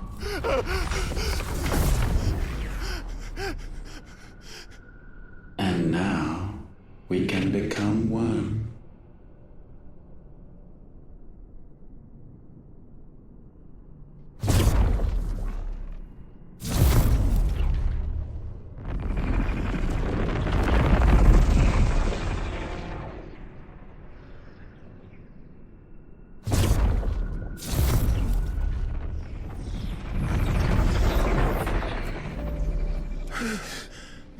Clive.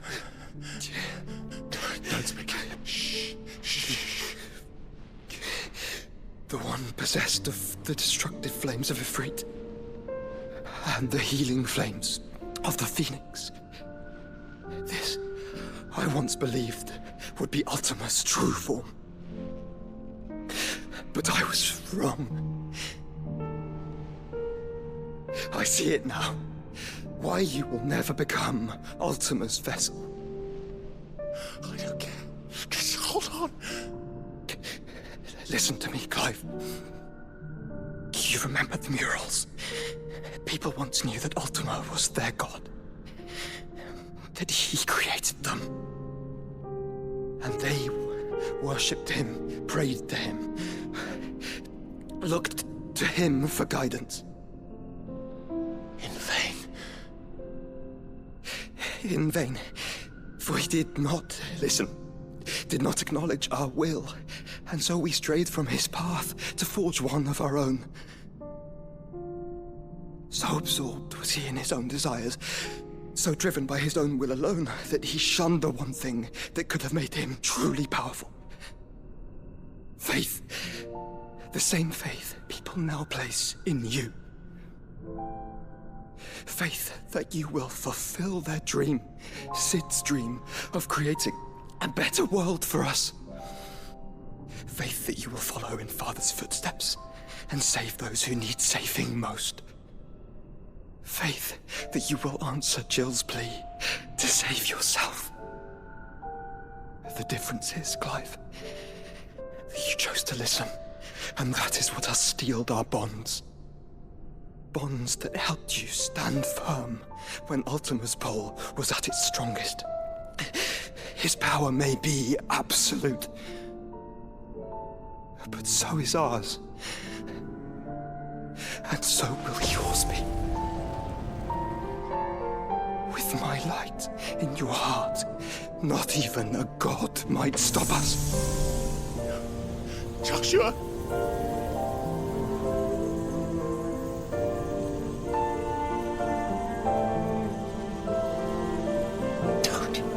Don't do it, you're...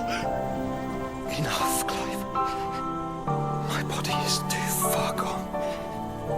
If the wound does not take me, the curse will.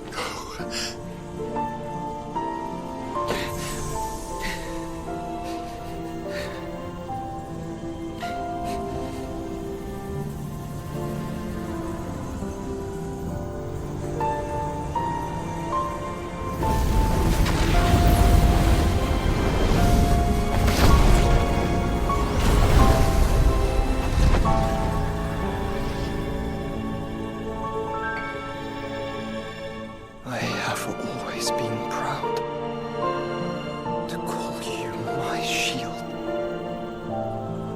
But now, it is the world that needs you. Thank you, Clive,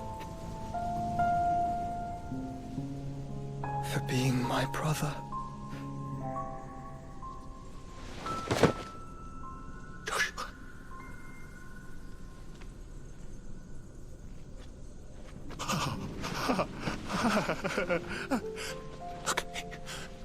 Look at me, Joshua.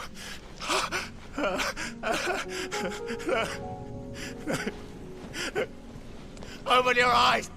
Open your eyes, Damien!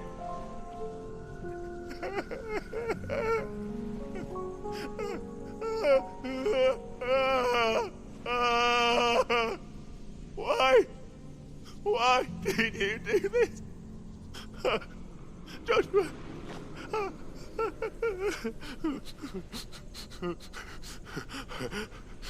Joshua!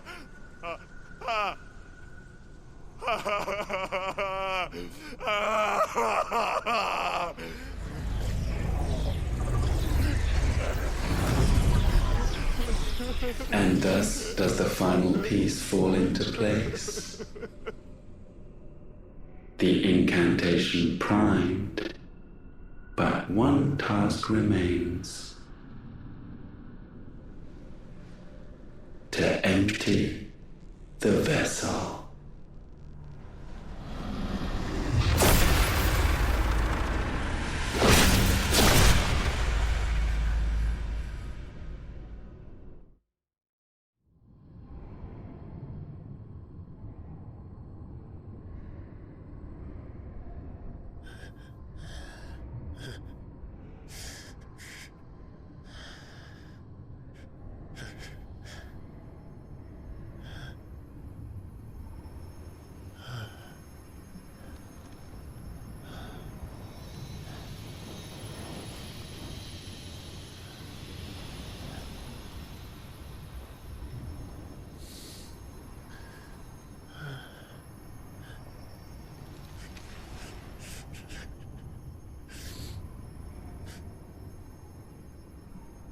Still here. With me to the end. Even now, you would deny the inevitable.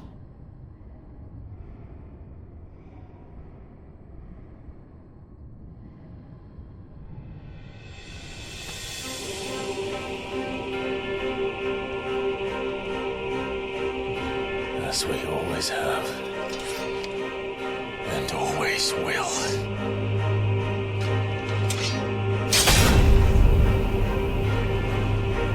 On this, my sword, I swear, to shield the Firebird's flame forevermore.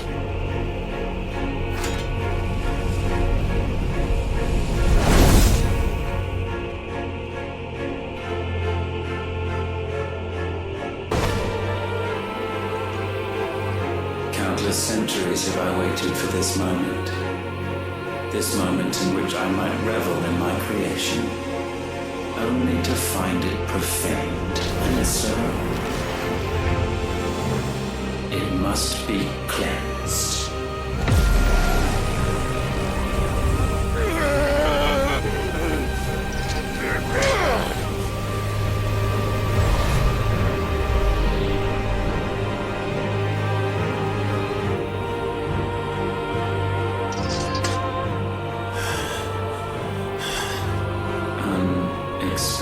How is it that your will yet endures?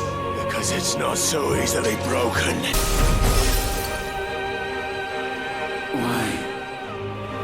What latent force feeds these flames?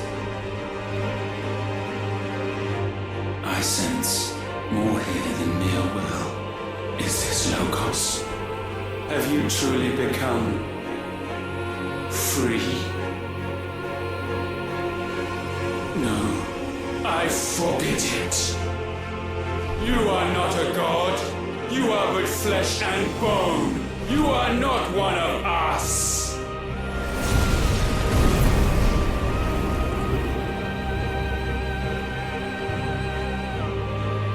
I created you, all of you. And what is mine is mine to destroy. Once, perhaps. But we are no longer yours. Our flames are our own, and they burn as one!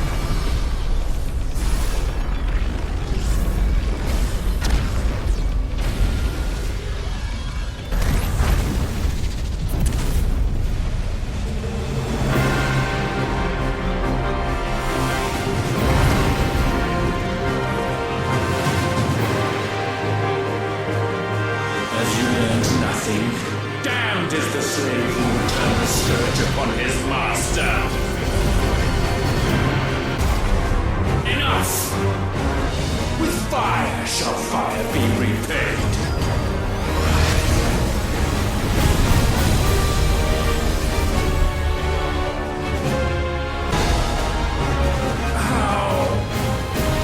How is this possible?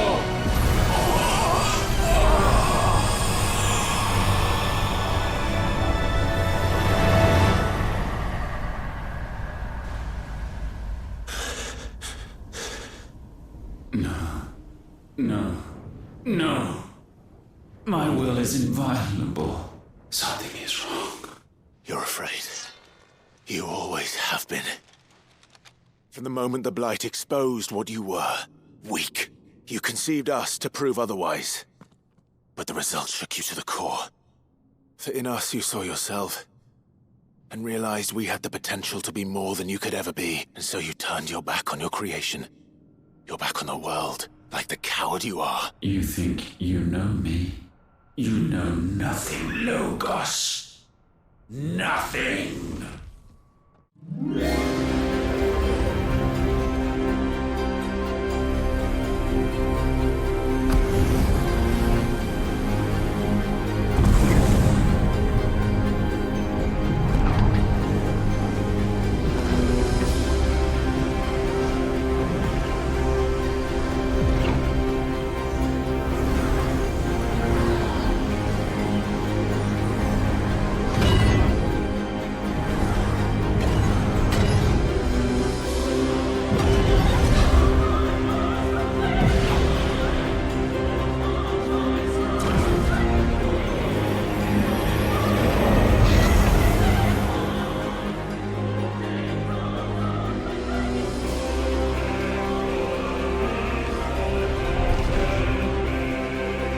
Bathed in light, I stand above you, my rebirth complete. And you, for your defiance, shall pay the proper price. An eternity of anguish. Anguish. Pain. Suffering. You have known none of these. But we have. So we know what they grant. They bring us together. And that makes us strong.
Darkness, unending.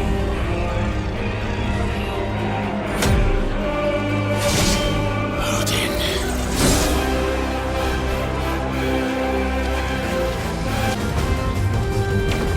Flames unforgiving!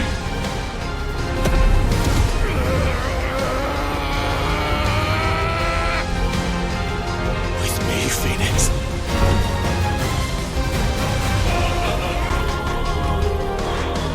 So sure of your place atop the world, you refuse to acknowledge those below. You chose to remain alone. And so you shunned the one thing that could have made you stronger. Pushed away the hands that could have raised you higher. I do not need you or anyone. And that is where we are different. I could not have made it here on my own. I carry with me the hopes and dreams of my brothers, my sisters. And it is they who will give me the strength to end your reign.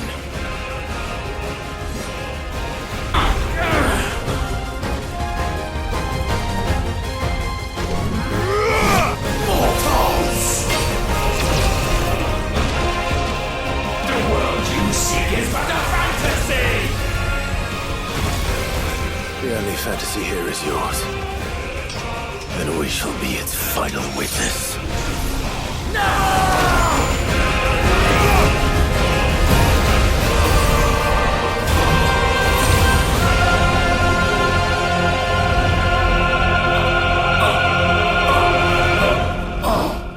I said, it's over!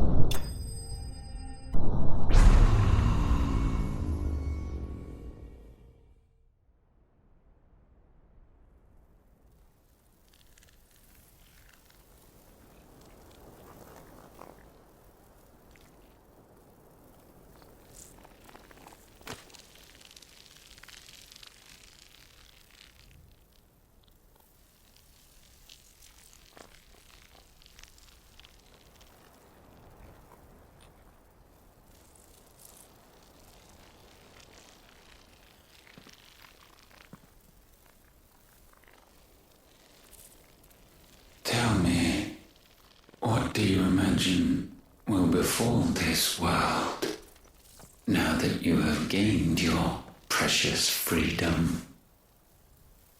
I honestly don't know. But I doubt it will be pretty. A sorry tale of sin and suffering, hardship and pain. And it was for this that you fought so fiercely? Why? It's who we are. We fight. We survive. We endure. We don't need a reason. We are imperfect creatures. When we stumble, we reach for a shoulder to lean on. When we fall, we stand back up.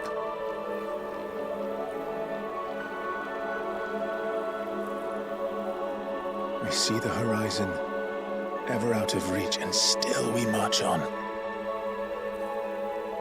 Certain the answers lie just beyond it, because that is our way.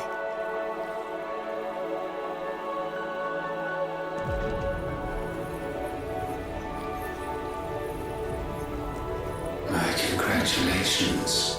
Relish this victory, knowing that you have but delayed the inevitable. Your world is already dead. May you enjoy an eternity on its blackened husk.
It seems Ultima's power was too great for this vessel all along.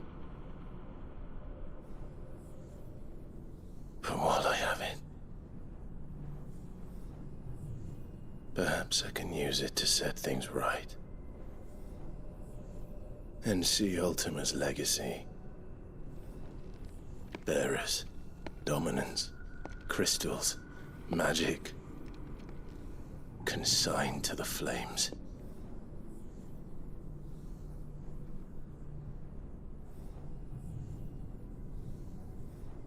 Even if it means the end of me.